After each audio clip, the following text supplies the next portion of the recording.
ಅಭ್ಯಾಸಗಳನ್ನ ನಾವು ಈಗಾಗಲೇ ಮಾಡಿದ್ದೇವೆ. ಮೊದಲೇ ಅಭ್ಯಾಸ ಅದನ್ನು ಮಾರ್ಕನ ಸುವಾರ್ತೆಯ ಬಗ್ಗೆ ನಾವು ಆ, ತಿಳ್ಕೊಂಡಿದ್ದೇವೆ. ಇವತ್ತು ಎರಡನೇ ಅಭ್ಯಾಸ ಮತ್ತಾಯನ ಸುವಾರ್ತೆಯ ಬಗ್ಗೆಯೂ ಸಹ ನಾವು ಅನೇಕ ಆರಂಭದ ವಿಷಯಗಳನ್ನ ಸ್ಪಷ್ಟವಾಗಿ ಕಂಡುಕೊಂಡಿದ್ದೇವೆ.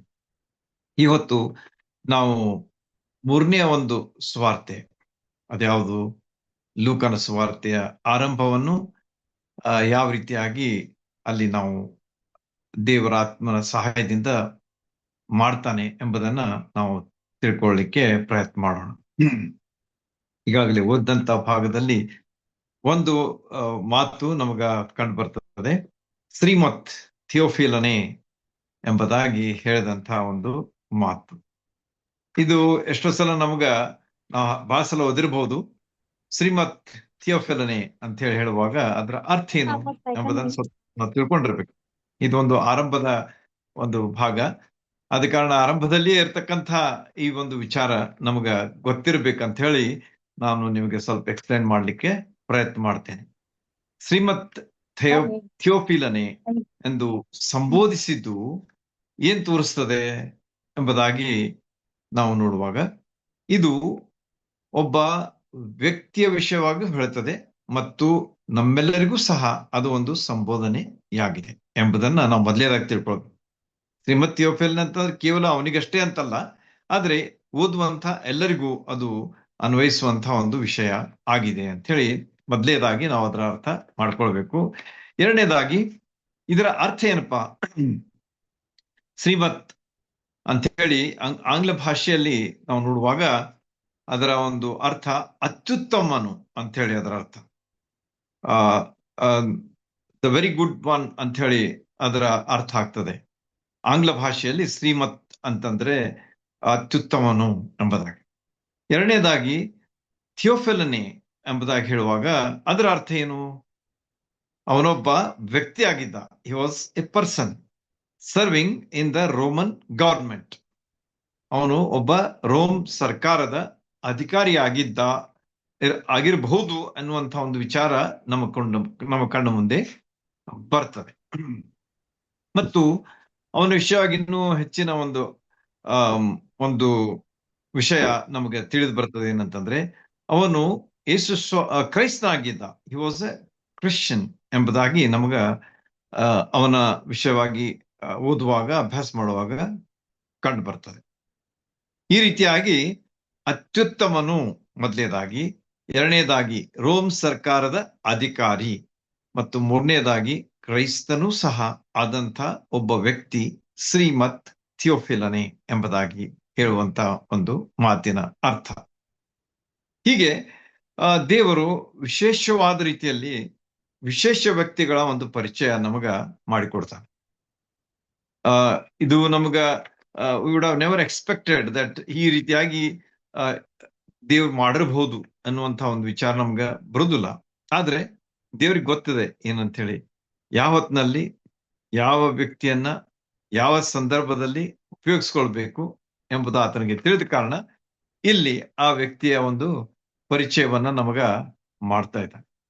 ಹೀಗೆ ಲೂಕನು ಈ ವ್ಯಕ್ತಿಯ ಬಗ್ಗೆ ಮೊದಲನೇದಾಗಿ ಆತನು ಹೇಳ್ತಾನೆ, ಅತ್ಯುತ್ತಮನೇ, ರೋಮ್ ಸರ್ಕಾರದ ಅಧಿಕಾರಿಯೇ ಮತ್ತು ಒಬ್ಬ ಕ್ರೈಸ್ತನೇ ಎಂಬುದಾಗಿ ಮೊದಲೇ ಒಂದು ಸಂಬೋಧನೆಯನ್ನ ಈ ಪೀಠಿಕೆಯಲ್ಲಿ ಆತನು ಮಾಡ್ತಾ ಇರುವುದು ನಮಗ ಕಂಡು ಬರ್ತದೆ. ಮುಂದೆ ನಾವು ಹೋಗುವಾಗ ಅಲ್ಲಿ ಈ ಒಂದು ಪುಸ್ತಕದ, ಈ ಒಂದು ಗ್ರಂಥದ ಅಥವಾ ಲೂಕನ ಸುವಾರ್ತೆಯ ಉದ್ದೇಶ ಏನಾಗಿತ್ತು ಅಂತ ಹೇಳಿ ನಾವು ಸ್ವಲ್ಪ ತಿಳ್ಕೊಳ್ಬೇಕು. ಲೂಕನ ಸುವಾರ್ತೆ ಬರೆದದ್ರ ಒಂದು ಗುರಿ ಅಥವಾ ಉದ್ದೇಶ ಏನಾಗಿತ್ತು? What was the purpose, aim ಎಂಬುದಾಗಿ ನಾವು ನೋಡುವಾಗ ಅದು ಯೇಸು ಕ್ರಿಸ್ತರ ಜೀವನದ ವಿವರಗಳನ್ನ ನಮಗ ತಿಳಿಸ್ಕೊಡ್ತದೆ. 4 ಸುವಾರ್ತೆಗಳನ್ನ ನಾವು ನೋಡುವಾಗ ನಾನು ಈಗಾಗಲೇ ಹೇಳಿದ್ದೇನೆ, 3 ಸುವಾರ್ತೆಗಳು ಸಿನಾಪ್ಟಿಕ್ ಗಾಸ್ಪಲ್ ಅಂತ ಹೇಳ್ತಾರೆ. ಅವು ಸಾಧಾರಣ ಸಿಮಿಲರ್ ಆಗಿ ಇರುವುದು ನಮಗೆ ಕಂಡು ಬರ್ತದೆ. 4ನೇ ಸುವಾರ್ತೆ ಅದು ಯೋಹಾನನ ಸುವಾರ್ತೆ. ಅದು ಅದರ ಒಂದು ವೈಖರಿ, ಲೇಖಣಿಯ ವೈಖರಿ ಅದು ಸ್ವಲ್ಪ ಬೇರೆ ಆಗಿದೆ ಅನ್ನುವಂಥದ್ದನ್ನ ನಾವು ಓದುವಾಗ ಖಂಡಿತವಾಗಿ ಅದನ್ನ ಅರ್ಥ ಮಾಡಿಕೊಳ್ತೇವೆ. ಹೀಗೆ ಈ ಮೂರನೆಯ ಒಂದು ಸುವಾರ್ತೆ ಆದಂಥ ಲೂಕನ ಸುವಾರ್ತೆ ಇದು ಯಾರ ಸಲುವಾಗಿ ಬರೆಯಲ್ಪಡ್ತು? ಮೊದಲನೇದಾಗಿ ನಾವು ನೋಡಿದ್ವಿ ಶ್ರೀಮತ್ ಥಿಯೋಫೆಲ್ನೆ ಅಂತ ಹೇಳುವಾಗ ಅವನ ಬಗ್ಗೆ 3 ವಿಚಾರಗಳು. ಆಮೇಲೆ ಎಲ್ಲರಿಗೂ ಅದು ಬರೆಯಲ್ಪಟ್ಟದ್ದು, ಎಲ್ಲರಿಗೋಸ್ಕರವಾಗಿ. ಯಾರ್ಯಾರು ಓದ್ತಾರೆ ಅವರೆಲ್ಲರಿಗೆ ಅದು ಅನ್ವಯಿಸುವಂತಹ ಒಂದು ಸುವಾರ್ತೆ ಆಗಿದೆ. ಈಗ ವಿಶೇಷವಾಗಿ ಲೂಕನು ಯಾವ ಗುಂಪನ್ನ ಉದ್ದೇಶಿಸಿ ಬರೆದಿದ್ದಾನೆ ಎಂಬುದನ್ನ ತಿಳ್ಕೊಳ್ಳೋದು ಬಹಳ ಅವಶ್ಯ. ಯಾಕಂದ್ರೆ ಆಗಿನ ಕಾಲದಲ್ಲಿ ಬಹಳಷ್ಟು ಗುಂಪುಗಳಿದ್ವು. ಗ್ರೀಕರಿದ್ರು, ರೋಮನ್ರಿದ್ರು, ಅನ್ಯರಿದ್ರು, ಯಹೂದ್ಯರಿದ್ರು. ಈ ರೀತಿಯಾಗಿ ಬೇರೆ ಬೇರೆ ಗುಂಪುಗಳನ್ನ ಆ ದಿವಸಗಳಲ್ಲಿ ನಾವು ಕಾಣ್ತೇವೆ. ಈ 4 ಸ್ವಾರ್ಥೆಗಳನ್ನ ಬರೆದಂಥ ಗ್ರಂಥಕರ್ತರು 4 ಗುಂಪುಗಳ ಸಲುವಾಗಿ ಈ ಸ್ವಾರ್ಥೆಗಳನ್ನ ವಿಶೇಷವಾದ ರೀತಿಯಲ್ಲಿ ಬರೆದಿದ್ದಾರೆ. ಎಲ್ಲಾ ಗುಂಪಿನವರಿಗೆ ಅರ್ಥ ಆಗ್ಲಿ, ಎಲ್ಲರಿಗೂ ಅರ್ಥ ಅದರ ಈ ಒಂದು ಸ್ವಾರ್ಥಿಗಳು ಎಲ್ಲರಿಗೂ ಬೇಕು. ಆದ್ರೆ ವಿಶೇಷವಾಗಿ ಈ ಹಿನ್ನೆಲೆಯುಳ್ಳವರು ಆದಂತಹ ಜನರ ವಿಶೇಷವಾಗಿ ಅಲ್ಲಿ ನಮಗ ಬರೆಯುವುದು ಅವ್ರ ಬಗ್ಗೆ ನಮಗ ಕಂಡು ಬರ್ತದೆ. ಈ ಒಂದು ಸ್ವಾರ್ತೆ ಯಾರ ಸಲುವಾಗಿ ಅಂತಂದ್ರೆ ಗ್ರೀಕರಿಗೆ ಇರುವಂತಹ ಗ್ರೀಕರ ಹಿನ್ನೆಲೆಯಿಂದ ಬಂದಂತಹ ಜನರಿಗೋಸ್ಕರವಾಗಿ ಬರೆದಂತಹ ಒಂದು ಸುವಾರ್ತೆ ಅಂತ ಹೇಳಿ ನಾವು ಹೇಳಬಹುದು. ಇದರಲ್ಲಿ ಯಾವ ವ್ಯತ್ಯಾಸ ಇಲ್ಲ, ಇದು ಅವ್ರ ಸಲುವಾಗಿ ಅದೇ ಅಂತ ಹಿಂಗ್ ತಿಳ್ಕೊಬೇಡ್ರಿ. ಆದ್ರೆ ಮೂಲಭೂತವಾಗಿ ನಾವು ನೋಡುವಾಗ ಯಾವ ಹಿನ್ನೆಲೆಯಿಂದ ಬಂದಂತವರಿಗೆ ಇದು ಬರೆಯಲ್ಪಟ್ಟಿದೆ ಅಂತ ಹೇಳಿ ನೋಡುವಾಗ ಇದು ಗ್ರೀಕ್ ಹಿನ್ನೆಲೆಯಿಂದ ಬಂದಂತ ಜನರಿಗೆ ಬರೆಯಲ್ಪಟ್ಟಂತಹ ಒಂದು ಸುವಾರ್ತೆ ಆಗಿದೆ. ಇಲ್ಲಿ ಯೇಸು ಸ್ವಾಮಿಯ ವಿಷಯವಾಗಿ ಯಾವ ಒಂದು ಗುರಿಯನ್ನ ಇಟ್ಕೊಂಡು ಲೂಕನು ಬರೀತಾನೆ ಎಂಬುದನ್ನ ನಾವು ತಿಳ್ಕೊಳ್ಬೇಕು. ಯೇಸು ಸ್ವಾಮಿ ಒಬ್ಬ ಪರಿಪೂರ್ಣ ಮನುಷ್ಯನು ಎನ್ನುವಂತಹ ಒಂದು ದೃಷ್ಟಿಕೋನದಿಂದ ಇಲ್ಲಿ ಲೂಕನು ಈ ಸ್ವಾರ್ಥೆಯನ್ನು ಬರೆದಿದ್ದಾನೆ. ನಾವು ಮಾರ್ಕನ ವಿಷಯವಾಗಿ ನೋಡಿದೆವು, ಪರಿಪೂರ್ಣ ಸೇವಕನು, ಪರ್ಫೆಕ್ಟ್ ಸರ್ವೆಂಟ್ ಅಂತ ಹೇಳಿ ಅದರ ಒಂದು ವಿವರವನ್ನ ನಾವು ನೋಡಿದೆವು. ಮತ್ತಾಯನ ಸುವಾರ್ತೆಯಲ್ಲಿ he is the king, mighty king, ಒಬ್ಬ ದೊಡ್ಡ ಅರಸನು ಎಂಬುದಾಗಿ ನಾವು ನೋಡಿದೆವು.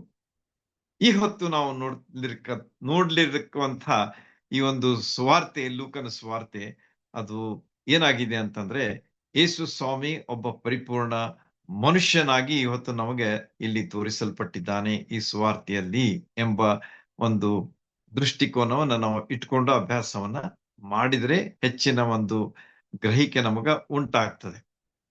ಪರಿಪೂರ್ಣ ಮನುಷ್ಯ ಅಂತ ಹೇಳುವಾಗ ಅವನಲ್ಲಿ ವಿಶೇಷವಾದಂತಹ ಗುಣಗಳು ಇದ್ದವು. ಅವುಗಳಲ್ಲಿ he was most sympathetic man, ಅಂದ್ರೆ ಬೇರೆಯವರಿಗೋಸ್ಕರವಾಗಿ ಬಹಳ ಅನುಕಂಪವನ್ನ ಹೊಂದಿದಂಥವನು, ಕನಿಕರವನ್ನ ಹೊಂದಿದಂಥವನು ಅಲ್ಲಿ ನಮಗಾಗಿ ಕಂಡು ಬರ್ತಾನೆ ಯೇಸು ಸ್ವಾಮಿ. ಅಲ್ಲಿ ಮನುಷ್ಯನಾಗಿ ಕಂಡು ಬರ್ತಾನೆ ಮತ್ತು ಮನುಷ್ಯರಿಗೋಸ್ಕರವಾಗಿ ಬಹಳಷ್ಟು ಕನಿಕರವನ್ನ ಹೊಂದಿದಂಥ ವ್ಯಕ್ತಿಯಾಗಿ ನಮ್ಮ ಕಣ್ಣು ಮುಂದೆ ಆತನು ಕಂಡು ಬರ್ತಾನೆ ಎಂಬುದನ್ನ ಈ ಸುವಾರ್ತೆಯನ್ನ ಓದುವಾಗ ನಾವು ಸ್ಪಷ್ಟವಾಗಿ ತಿಳ್ಕೊಳ್ತೇವೆ. ಈ ರೀತಿಯಾಗಿ ಈ ಲೂಕನ ಸುವಾರ್ತೆ ಎಷ್ಟು ವಿಶೇಷ ಆಗಿದೆ ಅಂತ ಹೇಳಿ ನಾವು ತಿಳ್ಕೊಂಡು ಮುಂದೆ ಹೋಗೋಣ. ಯೇಸು ಸ್ವಾಮಿ ಅವರ ಜೀವನ ಇಲ್ಲಿ ನಮಗ ಆತನು ತಿಳಿಸಿದ್ದಾನೆ ಮತ್ತು ಅವರ ಬೋಧನೆಗಳನ್ನು ಆತನು ಇಲ್ಲಿ ನಮಗೆ ವಿವರಿಸಿದ್ದಾನೆ. ನೋಡ್ರಿ, ಎಷ್ಟು ವಿಶೇಷವಾಗಿ ಯೇಸು ಸ್ವಾಮಿಯವರ ಚಿತ್ರ ನಮ್ಮ ಕಣ್ಣು ಮುಂದೆ ಆತನು ಇಡ್ತಾ ಇದ್ದಾನೆ. ಅವರ ಜೀವನ, ಅವರ ಬೋಧನೆ, ಅವರು ಯಾವ ಉಪದೇಶಗಳನ್ನ ಮಾಡಿದ್ರು, ಇವೆಲ್ಲವುಗಳನ್ನ ಆತನು ನಮಗೆ ವಿವರಿಸುತ್ತಾ ಹೋಗ್ತಾನೆ ಎಂಬುದನ್ನ ನಮ್ಮ ಕಣ್ಣು ಮುಂದೆ ನಾವು ಇಟ್ಕೊಳ್ಳೋಣ. ಇವು ಖಾತ್ರಿಯಾದಂಥ ವಿಷಯಗಳು ಎನ್ನುವುದನ್ನ ಆತನು ಈ ಮೊದಲೇ ವಚನದಲ್ಲಿ ನಮಗ ಹೇಳ್ತಾನೆ. ಮೊದಲೇ ಅಧ್ಯಾಯದ ಮೊದಲೇ ವಚನದಲ್ಲಿ ಆತ ಹೇಳ್ತಾನೆ, ನಮ್ಮಲ್ಲಿ ನಿಶ್ಚಯಕ್ಕೆ ಬಂದಿರುವ ಕಾರ್ಯಗಳನ್ನು ಮೊದಲಿನಿಂದ ಕಣ್ಣಾರೆ ಕಂಡು ಸ್ವಾರ್ಥ ವಾಕ್ಯವನ್ನು ಸಾರುತ್ತಿದ್ದವರು ನಮಗೆ ತಿಳಿಸಿದ ಪ್ರಕಾರ ಈ ಕಾರ್ಯಗಳನ್ನ ಚರಿತ್ರ ರೂಪವಾಗಿ ಬರೆಯುವುದಕ್ಕೆ ಅನೇಕರು ಪ್ರಯತ್ನಿಸಿರಲಾಗಿ ಎಂಬುದಾಗಿ ಆತನ ಒಂದು ದೊಡ್ಡ ಒಂದು ಸೆಂಟೆನ್ಸ್ ಅನ್ನ ಬರೆದ್ಬಿಟ್ಟಾನೆ. ಅಂದ್ರೆ ಇಲ್ಲಿ ಆತನ ಒಂದು ಬರೆಯುವಿಕೆಗೆ ಕಾರಣ ಏನಂತಂತಂದ್ರೆ ಅದು ಖಾತ್ರಿಯಾದಂತಹ ಒಂದು ವಿಷಯಗಳನ್ನ ನಾನು ನಿಮಗೆ ಬರೆದಿದ್ದೀನಿ ಎಂಬುದಾಗಿ ನಾವು ತಿಳ್ಕೊಂಡಿರ್ಬೇಕು. ದೇವ್ರ ವಾಕ್ಯ ದೇವರ ಆತ್ಮನಿಂದ ಪ್ರೇರಿಸಲ್ಪಟ್ಟಂಥದ್ದು ನಿಜ. ಆದ್ರೆ ಈ ಲೋಕದಲ್ಲಿ ಅವುಗಳನ್ನ ಬರೆಯುವಾಗ ಅವುಗಳ ಅಂದ್ರೆ ಅಲ್ಲಿದ್ದಂಥ ಎಲ್ಲಾ ಸ್ಥಿತಿಗತಿಗಳು, ವ್ಯಕ್ತಿಗಳು, ಸನ್ನಿವೇಶಗಳು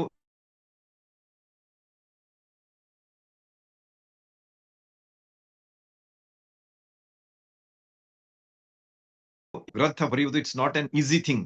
it is very difficult because we have to B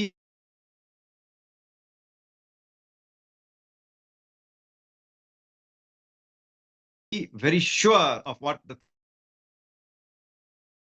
ನಾವು ಮನವರಿಕೆ ಮಾಡಿಕೊಂಡು ಬರೀಬೇಕಾಗ್ತದೆ. ಇಲ್ಲದೆ ಹೋದ್ರೆ if there is any difference found then that book will not be accepted at all. ಏನಾದ್ರೂ ವ್ಯತ್ಯಾಸ ಕಂಡು ಬಂದ್ರೆ ಅದನ್ನ ನಾವು ಸ್ವೀಕರಿಸಲಿಕ್ಕೆ ಮನಸ್ಸು ಮಾಡೋದಿಲ್ಲ. ವಿಸೆ ನೋ ಇದೇನು ವ್ಯತ್ಯಾಸ ಇದೆ ಇದು ಅಂತ ಹೇಳಿ ನಾವು ಮನಸ್ಸು ಮಾಡೋದಿಲ್ಲ ಅದ್ರ ಬಗ್ಗೆ. ನೀವೇ ವಿಚಾರ ಮಾಡಿ ನೋಡ್ರಿ. ಆದ ಕಾರಣ ಅಲ್ಲಿ ಲೂಕನು ಬಹಳ ನಿಶ್ಚಿತ ರೂಪದಲ್ಲಿ ಆತ ಹೇಳ್ತಾನೆ, ಖಾತ್ರಿಯಾದಂಥ ವಿಷಯಗಳನ್ನ ನಾನು ಸಿದ್ಧ ಮಾಡಿದ್ದೇನೆ ಅಂತ ಹೇಳ್ತಾನೆ. ಅಂದ್ರೆ ನಾನು ಬರೆದಂತ ವಿಷಯಗಳು 100% ಟ್ರೂ ಎಂಬುದಾಗಿ ಐ ವಿಲ್ ಪ್ರೂವ್ ಎಂಬುದಾಗಿ ಹೇಳ್ತಾನೆ. ಏನೇ ಇದ್ರು ಥಿಯೋಫಿಲನಿಗೆ ಆತನು ಹೇಳಿದಂತಹ ವಿಚಾರ ಏನಂತಂದ್ರೆ ನಂಬಿಕೆಯ ವಿಚಾರ. It was matter of faith. ಅದನ್ನ ಆತನು ಥಿಯೋಫಿಲನಿಗೆ, ಸರ್ಕಾರದ ಅಧಿಕಾರಿಗೆ, ಕ್ರೈಸ್ತನಾದಂಥವನಿಗೆ ಮತ್ತು ಒಬ್ಬ ಉನ್ನತ ವ್ಯಕ್ತಿಗೆ ಆತನು ಹೇಳ್ತಾ ಇದ್ದಾನೆ ಎಂಬುದನ್ನ ನಾವು ತಿಳ್ಕೊಂಡಿರೋಣ. ಲೂಕನ ಬರಹದ ಬಗ್ಗೆ ಇಲ್ಲಿ ನಾವು ನೋಡುವಾಗ ಅವನ ಒಂದು ಕೆಲಸ ಏನ್ ಮಾಡ್ತಾ ಇದ್ದವನು, what was his profession or what was his work ಎಂಬುದನ್ನ ನಾವು ತಿಳ್ಕೊಳ್ಳೋದು ಅವಶ್ಯ. Luke was a doctor by profession. ಆತನೊಬ್ಬ ವೈದ್ಯನಾಗಿದ್ದ ಅಂಥೇಳಿ ನಮ್ಗ ಪತ್ರ ಅಂದ್ರೆ ಪೌಲನು ಬರೆದ ಪತ್ರಗಳಲ್ಲಿ ನಮಗ ಕಂಡು ಬರ್ತದೆ. ಫಿಲಿಪಿಯರು ಬರೆದ ಪತ್ರ 4ನೇ ಅಧ್ಯಾಯದಲ್ಲಿ ನೋಡಿದ್ರೆ ಅಲ್ಲಿ ಆತನ ಹೇಳ್ತಾನೆ, ವೈದ್ಯನಾದಂಥ ಲೂಕನು ಎಂಬುದಾಗಿ ಹೇಳ್ತಾನೆ. ಸೊ ಡಾಕ್ಟರ್ ಲೂಕ್ ಎಂಬುದಾಗಿ ಪೌಲನು ಅವನನ್ನ ಉದ್ದೇಶಿಸಿದ್ದರ ಬಗ್ಗೆ ನಮಗ ಅಲ್ಲಿ ಕಂಡು ಬರ್ತದೆ. ಹೀಗೆ ಈ ಲೂಕನು ಏನಾಗಿದ್ದಾನಂತಂದ್ರೆ ಒಬ್ಬ ವೈದ್ಯನಾದ ಕಾರಣ ಅವನ ದೃಷ್ಟಿಕೋನ ಹೇಗಿದೆ ಎಂಬುದನ್ನ ನಾವು ತಿಳ್ಕೊಂಡಿರ್ಬೇಕು. ಈಗ ಬೇರೆ ಬೇರೆ ವ್ಯಕ್ತಿಗಳ ಬಗ್ಗೆ ನಾವು ವಿಚಾರ ಮಾಡುವಾಗ ದೇ ಹ್ಯಾವ್ ಡಿಫ್ರೆಂಟ್ ಏನಂತಾರೆ ಅದಕ್ಕೆ ಪರ್ಸ್ಪೆಕ್ಟಿವ್ಸ್. ದೃಷ್ಟಿಕೋನಗಳು ಬೇರೆ ಬೇರೆ ಇರ್ತವೆ. ಈಗ ಫಾರ್ ಎಕ್ಸಾಂಪಲ್ ಒಬ್ಬ ಸೈಕಾಲಜಿಸ್ಟ್ ಇದ್ರೆ, ಮನೋಶಾಸ್ತ್ರಜ್ಞ ಇದ್ರೆ, ಒಬ್ಬ ಪುಸ್ತಕ ಬರೆದ್ರೆ ಅವನು ತನ್ನ ವಿಚಾರಗಳಿಗನುಸಾರವಾಗಿ ಆ ಪುಸ್ತಕ ಬರೀತಾರೆ. Suppose there is a philosopher, ಒಬ್ಬ ತತ್ವಜ್ಞಾನಿ ಒಂದು ಪುಸ್ತಕ ಬರೀಲಿಕ್ಕೆ ಹೊರಟ್ರೆ ಅವನು ತನ್ನ ತತ್ವಜ್ಞಾನಕ್ಕೆ ಅನುಸರಿಸಿ ಆ ಪುಸ್ತಕ ಬರೀತಾನೆ. ಆದ್ರೆ ಇಲ್ಲಿ ನಾವು ನೋಡುವಂತಹ ವ್ಯಕ್ತಿ ಏನಾಗಿದ್ದಾನಂತಂದ್ರೆ ಹಿ ಇಸ್ ಅ ಡಾಕ್ಟರ್, ವೈದ್ಯನಾಗಿದ್ದಾನೆ ಎಂಬುದಾಗಿ ಅವನ ಬಗ್ಗೆ ನೋಡುವಾಗ ಅವನು ಏನಾಗಿದ್ದಾನಂತಂದ್ರೆ he is a scientific man. ವೈಜ್ಞಾನಿಕ ಮನೋಭಾವವನ್ನು ಹೊಂದಿದಂಥ ವ್ಯಕ್ತಿ ಯಾರಂತಂದ್ರೆ ಲೂಕ್. ಲಕ್ಷ್ಯ ಕೊಟ್ಟು ಕೇಳ್ರಿ, ಬಹಳ ನಿಮಗ ಆಸಕ್ತಿಯನ್ನ ಕೇಳಿಸುವಂತ ವಿಷಯಗಳು ದೇವರ ವಾಕ್ಯದಲ್ಲಿ ನಮಗೋಸ್ಕರವಾಗಿ ಸಿಗ್ತವೆ. ಆತನೇನಾಗಿದ್ದಾನಂತಂದ್ರೆ he was a scientific person. ನೋಡ್ರಿ, ಸತ್ಯವೇದದಲ್ಲಿ ನಮಗೆ ವಿಜ್ಞಾನ ನಮಗೆ ಕಂಡು ಬರ್ತಾ ಇದೆಯೋ. So God has kept everything in his word. ದೇವ್ರ ವಾಕ್ಯದಲ್ಲಿ ಎಲ್ಲ ಇದೆ. ಖಗೋಳ ಶಾಸ್ತ್ರ ಇದೆ, ವಿಜ್ಞಾನ ಇದೆ, ಆಮೇಲೆ ವೈದ್ಯಕೀಯ ಶಾಸ್ತ್ರ ಇದೆ. All things are there in the word of God ಎಂಬುದನ್ನ ಈ ವ್ಯಕ್ತಿ ನಮಗ ತೋರಿಸ್ಕೊಡ್ತಾನೆ. ಹೀಗೆ ಈ ವೈಜ್ಞಾನಿಕನಾದಂತಹ ಒಬ್ಬ ಮನುಷ್ಯ ಇವನೇನಾಗಿದ್ದ ಅಂತಂದ್ರೆ he was a researcher also. Researcher ಅಂತಂದ್ರೆ ಏನು? ಶೋಧ ಮಾಡುವಂಥದ್ದು. ಯಾಕಂದ್ರೆ medicine, the field of medicine is not confined or not limited. ಅದಕ್ಕೆ ಮಿತಿ ಇಲ್ಲದಂತ ಒಂದು ವಿಜ್ಞಾನ ಶಾಸ್ತ್ರ. ಅದನ್ನ ನಾವು ಎಷ್ಟು ರಿಸರ್ಚ್ ಮಾಡ್ತಾ ಹೋಗ್ತೀವಿ ಅಷ್ಟು ನಮಗ ಅದು ಸಿಗ್ತದೆ. ಈಗ ಫಾರ್ ಎಕ್ಸಾಂಪಲ್ ಕೆಲವು ಮೆಡಿಸಿನ್ಸ್ ಗಳನ್ನ ಶೋಧ ಮಾಡ್ತಾರೆ. ಈಗ ಇದ್ರ ಬಗ್ಗೆ ನಾವು ಸ್ವಲ್ಪ ಲಕ್ಷ್ಯ ಕೊಟ್ಟು ತಿಳ್ಕೊಳ್ಬೇಕು. ಅದೇನಂತಂದ್ರೆ ಮೆಡಿಸಿನ್ಸ್ ಅಂದ್ರೆ ಔಷಧಿಗಳೇನಾಗಿವೆ ಅಂತಂದ್ರೆ ಇವು ಮನುಷ್ಯ ಕಂಡು ಹಿಡಿದಂಥ ಔಷಧಗಳಾಗಿವೆ ನಿಜ. ಆದ್ರೆ ಅವು ದೇವರಿಂದ ಕೊಟ್ಟಂತ ಜ್ಞಾನದಿಂದ ಬಂದಂಥ ವಿಷಯಗಳಾಗಿವೆ. We have to be aware of this. ಎಷ್ಟೋ ಜನರು ಏನ್ ಮಾಡ್ತಾರ ಅಂತಂದ್ರೆ ಏನಾದ್ರೂ ಕಾಯಿಲೆ ಆದಾಗ ಅವರು ಏನ್ ಮಾಡ್ತಾರೆ ಅಂದ್ರೆ ಔಷಧ ತೆಗೆದುಕೊಳ್ಳೋದನ್ನ ಅವ್ರ ಮನಸ್ಸು ಮಾಡೋದಿಲ್ಲ. ನಾವು ಪ್ರಾರ್ಥನೆ ಮಾಡ್ತೀವಿ, ನಾವು ಪ್ರಾರ್ಥನೆ ಮಾಡಿದ್ರೆ ನಮಗೆ ಗುಣ ಆಗ್ತದೆ ಎಂಬಂತ ಒಂದು ವಿಚಾರದಿಂದ ಅವ್ರು ಹೋಗ್ತಾರೆ. ಇತ್ತೀಚೆಗೆ ನಾನು ಇದನ್ನ ಯಾಕೆ ಹೇಳ್ತಾ ಇದ್ದೀನಿ ಅಂತಂದ್ರೆ ನಿಮ್ಮೆಲ್ಲರಿಗೆ ಅದರ ಒಂದು ಲಾಭ ಆಗ್ಲಿ ಅಂತ. ಇತ್ತೀಚೆಗೆ ನಾನು ಒಬ್ಬರ ವ್ಯಕ್ತಿಗಳು ಕೂಡ ಮಾತಾಡ್ತಿರುವಾಗ ಅವ್ರು ಹೇಳ್ತಾ ಇದ್ರು, ಒಬ್ಬ ತಾಯಿ ತನ್ನ ಮಗಳು ಸಿಕ್ ಆಗಿದ್ದಾಳೆ ಅಂತ ಹೇಳಿ ಗೊತ್ತಿದೆ, ಆದ್ರೆ ಆಕೆ ಡಾಕ್ಟರ್ಗಳ ಕಡೆಗೆ ಕರ್ಕೊಂಡು ಹೋಗ್ಲಿಲ್ಲ ಅಂತ. ಅದಕ್ಕ ಅವರಿಗೆ ಹೇಳಿದಂತ ಮಾತಿನಂತಂದ್ರೆ, ನೋಡ್ರಿ, ಔಷಧ ಅಂತಂದ್ರೆ ಅದು ತಾನೇ ಬಂದಿಲ್ಲ, ಆದ್ರೆ ದೇವ್ರು ಕೊಟ್ಟಂತಹ ಜ್ಞಾನದಿಂದ ಕಂಡು ಹಿಡಿದಂತಹ ಒಂದು ವಿಷಯ ಅಥವಾ ವಸ್ತು ಅಥವಾ ಔಷಧ. ಅದನ್ನ ದೇವ್ರು ನಮಗೋಸ್ಕರವಾಗಿ ಕೊಟ್ಟಿದ್ದಾನೆ. ಅದನ್ನ ನಾವು ಪ್ರಾರ್ಥನಾ ಪೂರ್ವಕವಾಗಿ ಅದನ್ನ ತೆಗೆದುಕೊಳ್ಬೇಕು, ಆಗ ಅದರ ಪರಿಣಾಮ ಆಗ್ತದೆ ಎಂಬುದಾಗಿ ಹೇಳಿದಾಗ ಆ ಸ್ತ್ರೀ, ಆಕೆಗೆ ಏನಾಯ್ತು ಅಂತ, ಶಿ ವಾಸ್ ಕನ್ವಿನ್ಸ್ಡ್.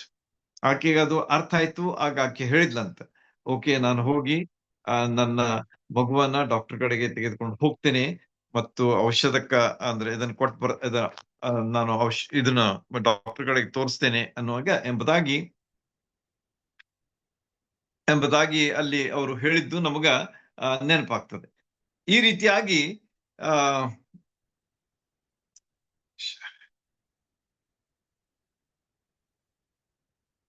ನಾವು ಜನರು ಎಷ್ಟೋ ಸಲ ತಪ್ಪು ಅಭಿಪ್ರಾಯಗಳನ್ನ ಹೊಂದಿ ಎಷ್ಟೋ ಹಾನಿಗೆ ಕಾರಣ ಆಗ್ತಾರೆ. ಒಂದ್ ವೇಳೆ ಆ ತಾಯಿ ಹಾಗೆ ನಾನು ಪ್ರಾರ್ಥನೆ ಮಾಡ್ತೇನೆ, ಮಗುವಿಗೆ ಸ್ವಸ್ಥ ಆಗ್ತದೆ, ಪ್ರಾರ್ಥನೆ ಮಾಡಬಾರ್ದು ಅಂತ ಹೇಳ್ತಾ ಇಲ್ಲ ನಾನು. ಪ್ರಾರ್ಥನೆ ಮಾಡ್ಲೇಬೇಕು. ಔಷಧ ತೆಗೆದುಕೊಡ್ರಿ, ಔಷಧ ತೆಗೆದುಕೊಳ್ಳದೇ ಇರ್ರಿ, ಅದ್ ಮಾತು ಬೇರೆ. ಆದ್ರೆ ಪ್ರಾರ್ಥನೆ ನಾವು ಮಾಡ್ಲೇಬೇಕು, ಅದು ದಟ್ ಇಸ್ ಫಸ್ಟ್ ಥಿಂಗ್.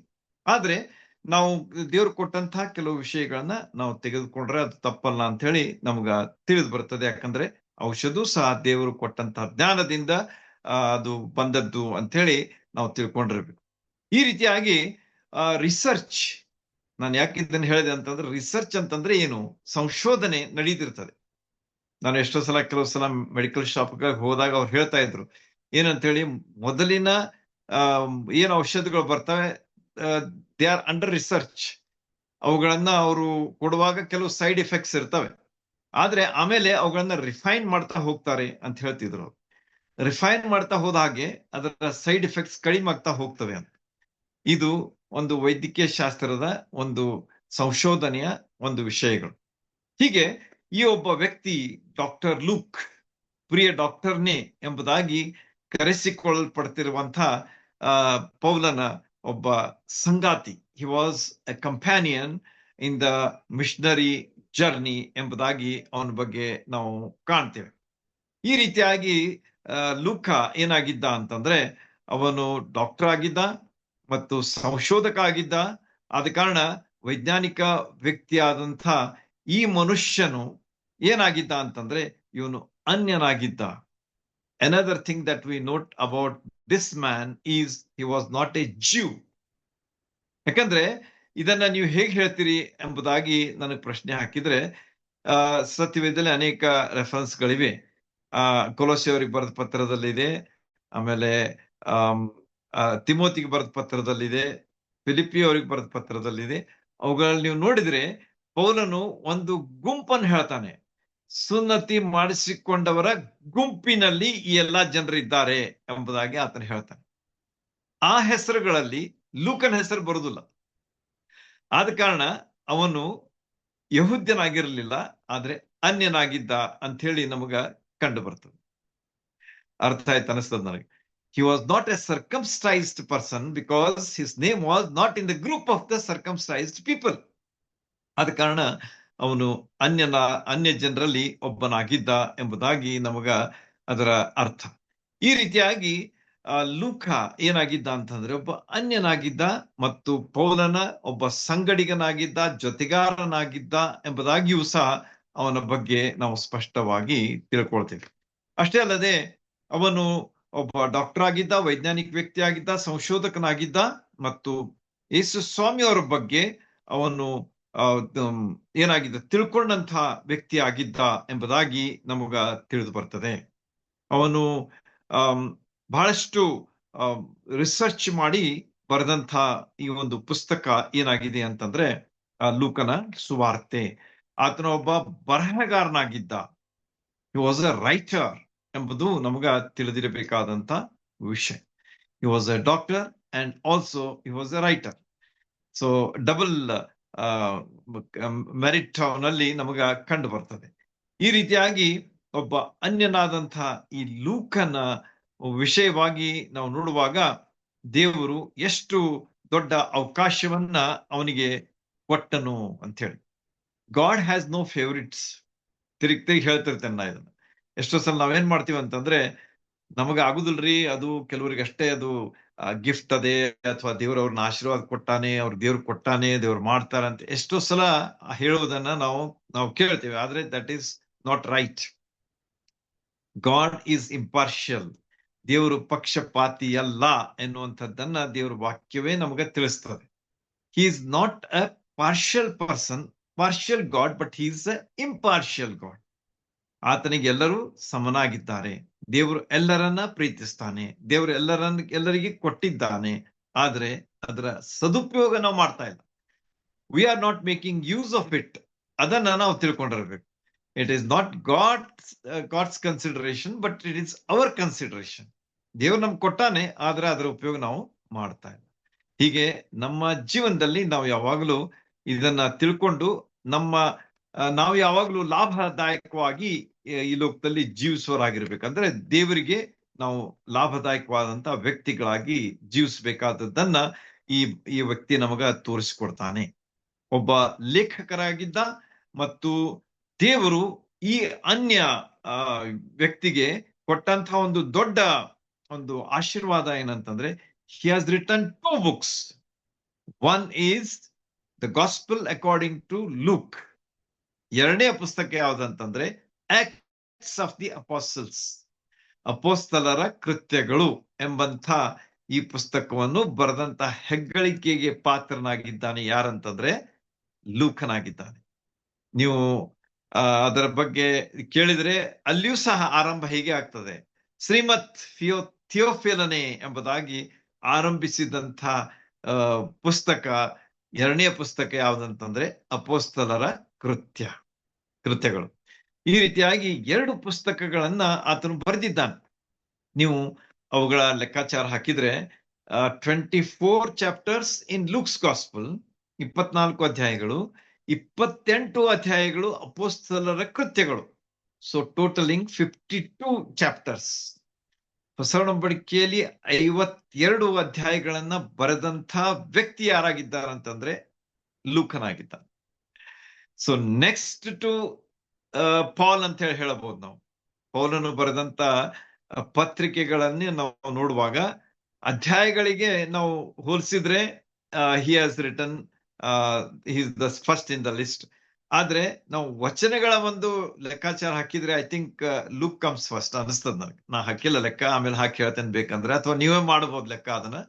ಈ ಎಲ್ಲಾ ಆತನ ಲೂಕನು ಬರೆದಂತ ಪತ್ರಗಳಲ್ಲಿ ಎಷ್ಟು ವಚನಗಳಿವೆ ಅಂತ ಹೇಳಿ ನೀವು ಟ್ಯಾಲಿ ಮಾಡ್ರಿ, ಟೋಟಲ್ ಮಾಡ್ರಿ. ಆಮೇಲೆ ಲೂಕನು ಬರೆದಂತಹ ಈ 2 ಪುಸ್ತಕಗಳಲ್ಲಿ ಬರ್ತಕ್ಕಂತಹ ವಚನಗಳು, ಮೊದಲನೇ ಅಧ್ಯಾಯದಲ್ಲಿ ಇಷ್ಟು, ಎರಡನೇ ಅಧ್ಯಾಯದಲ್ಲಿ ಇಷ್ಟು, 28ನೇ ಅಧ್ಯಾಯದಲ್ಲಿ ಇಷ್ಟು, ಹೀಗೆ ನೀವು ಟೋಟಲ್ ಮಾಡಿದ್ರೆ I think that will give you the better comparison ಅಂತ ಹೇಳಿ ನನಗೆ ಅನಿಸ್ತದೆ.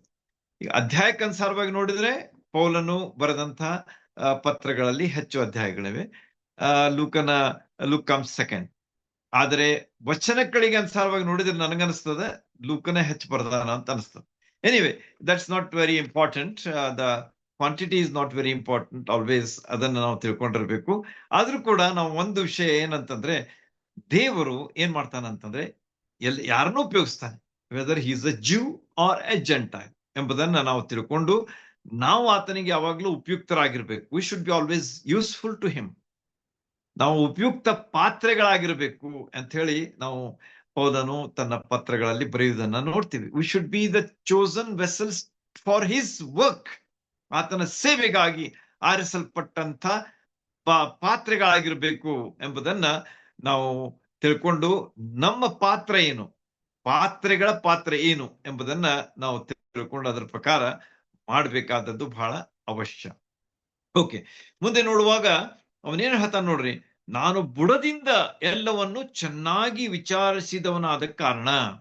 ಬುಡದಿಂದ ಅಂದ್ರೆ ರೈಟ್ ಫ್ರಮ್ ದ ಬಿಗಿನಿಂಗ್ ಅಂತ ಹೇಳಿ ಇಲ್ಲಿ ನಮಗ ತಿಳಿದು ಬರ್ತದೆ. ಈಗ ಬುಡದಿಂದ ಅನ್ನುವಾಗ ನಮ್ಮ ವಿಚಾರ ಎಲ್ಲಿ ಹೋಗ್ತದೆ? Naturally it goes to Mary, the mother of the Lord Jesus Christ. ಲೂಕನು ತಾಯಿಯಾದ ಮರಿಯಳ ಬಗ್ಗೆ ಬಳಿಗೆ ಹೋಗಿ ಎಲ್ಲಾ ವಿವರಗಳನ್ನ ಚೆನ್ನಾಗಿ ತಿಳ್ಕೊಂಡು ಅವುಗಳನ್ನ ಕ್ರೋಢೀಕರಿಸಿ ಕ್ರಮಬದ್ಧವಾಗಿ ಅವುಗಳನ್ನ ಬರೆದಿದ್ದಾನೆ ಅಂತ ಹೇಳಿ ನಮಗ ಖಂಡಿತವಾಗಿ ತಿಳಿದು ಬರ್ತದೆ. ಸೊ ಯಾಕಂದ್ರೆ ಹೇಳ್ತಾ ನೋಡ್ರಿ ಅವನು ಸ್ಪಷ್ಟವಾಗಿ, ಬುಡದಿಂದ ಇದನ್ನ ಯಾಕೆ ಅನ್ಬೇಕಾಗಿತ್ತು ಅವನು? ಒಂದ್ ವೇಳೆ ಬುಡ ಎಲ್ಲಿ ನಮಗೆ ಸ್ಟಾರ್ಟ್ ಆಗಿದೆ ಈ ಒಂದು ಸುವಾರ್ತೆ ಇದು ಅಂತಂದ್ರೆ ಮರಿಯಳಿಂದಲೇ ಸ್ಟಾರ್ಟ್ ಆಗಿದೆ. ಆದ ಕಾರಣ ಮರಿಯಳ ಬಳಿಗೆ ಹೋಗಿ ಎಲ್ಲ ವಿವರಗಳನ್ನ ಚೆನ್ನಾಗಿ ತಿಳಿದು ಅವುಗಳನ್ನ ಕ್ರಮವಾಗಿ ಬರೆಯುವುದು ಒಳ್ಳೆಯದೆಂದು ನನಗೆ ತೋಚಿತು ಅಂತ. ಹೀಗೆ ಪವಿತ್ರಾತ್ಮ ಪ್ರೇರಿತನಾದಂಥ ಲೂಕನು ಮಾಡಿದಂಥ ಒಂದು ಅದ್ಭುತ ವಿಷಯ ಏನಂತಂದ್ರೆ, ಗ್ರಾಸ್ ರೂಟ್ ಲೆವೆಲ್ ಅಂತ ಹೇಳ್ತಾರಲ್ಲ, ಅಂದ್ರೆ ಮೂಲಭೂತವಾಗಿ ಅಂದ್ರೆ ಬುಡದಿಂದಲೇ ಆತನು ತಿಳ್ಕೊಂಡು ಕ್ರಮವಾಗಿ ಅದನ್ನ ಕ್ರೋಢೀಕರಿಸಿ ಬರೆದಂತ ಈ ಒಂದು ಸುವಾರ್ತೆ ಲೂಕನ ಸುವಾರ್ತೆ ಆಗಿದೆ ಎಂಬುದನ್ನ ನಾವು ತಿಳ್ಕೊಂಡಿರೋಣ. ಹೀಗೆ ಮರಿಯಳು ಸಹ ಇದರಲ್ಲಿ ಈ ವಿವರಗಳನ್ನ ಹೇಳಿರಬಹುದು, ನೇರವಾಗಿ ಹೇಳಿಲ್ಲ, ಆದ್ರೆ ನಾವು ಹಾಗೆ ಊಹಿಸಿದ್ರೆ ಏನ್ ತಪ್ಪಿಲ್ಲ ಅಂತ ಅನಿಸ್ತದ ನನಗೆ. ಹೀಗೆ ಸಮಗ್ರ ಮತ್ತು ವ್ಯಾಪಕ ಮತ್ತು ವಿಸ್ತಾರವಾದಂಥ ಸುವಾರ್ತೆ ಲೂಕನ ಸುವಾರ್ತೆ ಆಗಿದೆ. ಸಮಗ್ರವಾಗಿದೆ, ಇಟ್ ಇಸ್ ಕಾಂಪ್ರಿಹೆನ್ಸಿವ್. ಇಂಗ್ಲಿಷ್ ನಲ್ಲಿ ಸುಂದರವಾದ ಪದ ಪ್ರಯೋಗ ಇದೆ, ಕಾಂಪ್ರಿಹೆನ್ಸಿವ್ ಅಂತ ಹೇಳಿ. ಅಂದ್ರೆ ಸಮಗ್ರವಾಗಿ, ವ್ಯಾಪಕವಾಗಿ, ವಿವರವಾಗಿ ಬರೆದಂತಹ ಸುವಾರ್ತೆ ಏನಾಗಿದೆ ಅಂತಂದ್ರೆ ಲೂಕನ ಸುವಾರ್ತೆ ಆಗಿದೆ. ಅಷ್ಟೇ ಅಲ್ಲದೆ ವಿಸ್ತಾರವಾದಂತಹ ಸುವಾರ್ತೆಯು ಸಹ, ಸವಿಸ್ತಾರವಾಗಿ ಬರೆದಂತಹ ಸುವಾರ್ತೆ ಏನಾಗಿದೆ ಅಂತಂದ್ರೆ ಲೂಕನ ಸುವಾರ್ತೆ ಯಾಗಿದೆ ಅಂತ ಹೇಳಿ ನಮಗ ಇಲ್ಲಿ ಕಂಡು ಬರ್ತದೆ. ಈ ರೀತಿಯಾಗಿ ಈ ಹಿನ್ನೆಲೆಗಳನ್ನ ನಾವು ತಿಳ್ಕೊಂಡ ಮೇಲೆ ಸ್ವಲ್ಪ ಮುಂದೆ ಹೋಗೋಣ. ಪವಿತ್ರಾತ್ಮನ ವಿಷಯವಾಗಿ ಮತ್ತು ಸಂತೋಷದ ಕುರಿತು ಹೆಚ್ಚಾಗಿ ಬರೆದಂಥ, ಹೆಚ್ಚಾಗಿ ಒತ್ತು ಕೊಟ್ಟು ಬರೆದಂಥ, ಅಂದ್ರೆ ಎಂಫಸಿಸ್ ಅಂತ ಹೇಳ್ತಾರೆ ಇಂಗ್ಲಿಷ್ ನಲ್ಲಿ, ಹೆಚ್ಚು ಒತ್ತು ಕೊಟ್ಟು ಬರೆದಂತಹ ಸುವಾರ್ತೆ ಲೂಕನ ಸುವಾರ್ತೆ ಆಗಿದೆ. ಪವಿತ್ರಾತ್ಮನ ವಿಷಯವಾಗಿ ಅಷ್ಟೇ ಅಲ್ಲದೆ ಸಂತೋಷದ ಕುರಿತು. If you look into the gospel of Luke, ಅಲ್ಲಿ ಸಂತೋಷ ಅದರ ಪದಪ್ರಯೋಗ ಬಹಳಷ್ಟು ಸಲ ಬರ್ತದೆ ಎಂಬುದನ್ನ ನಾವು ಕಾಣ್ತೇವೆ. ಬಹಳಷ್ಟು ಸಲ ರಿಪೀಟ್ ಆಗ್ತದೆ ಸಂತೋಷ. ಅವ್ರಿಗೆ ಸಂತೋಷ ಆಯ್ತು. ಒಬ್ಬ ಪಾಪಿ ದೇವ್ರ ಕಡೆಗೆ ತಿರ್ಕೊಂಡ್ರೆ ಪರಲೋಕದಲ್ಲಿ ಸಂತೋಷ ಆಗೋದು. ನೋಡ್ರಿ, ಅಂತ ಒಂದು ವಿಷಯವನ್ನ ಇಲ್ಲಿ ನಾವು ಕಾಣ್ತೇವೆ. ಈ ರೀತಿಯಾಗಿ ಸಂತೋಷದ ಕುರಿತು ಅಷ್ಟೇ ಅಲ್ಲದೆ ಪವಿತ್ರಾತ್ಮನ ಕಾರ್ಯದ ಕುರಿತು ವಿಷಯವಾಗಿ ಹೆಚ್ಚಾಗಿ ಒತ್ತು ಕೊಟ್ಟು ಬರೆದಂಥ ಸುವಾರ್ತೆ ಲೂಕನ ಸುವಾರ್ತೆ ಆಗಿದೆ. ನೆನ್ಪಿಟ್ಕೊಳ್ಳೋಣ, this will be helpful for us to study the gospel of luke.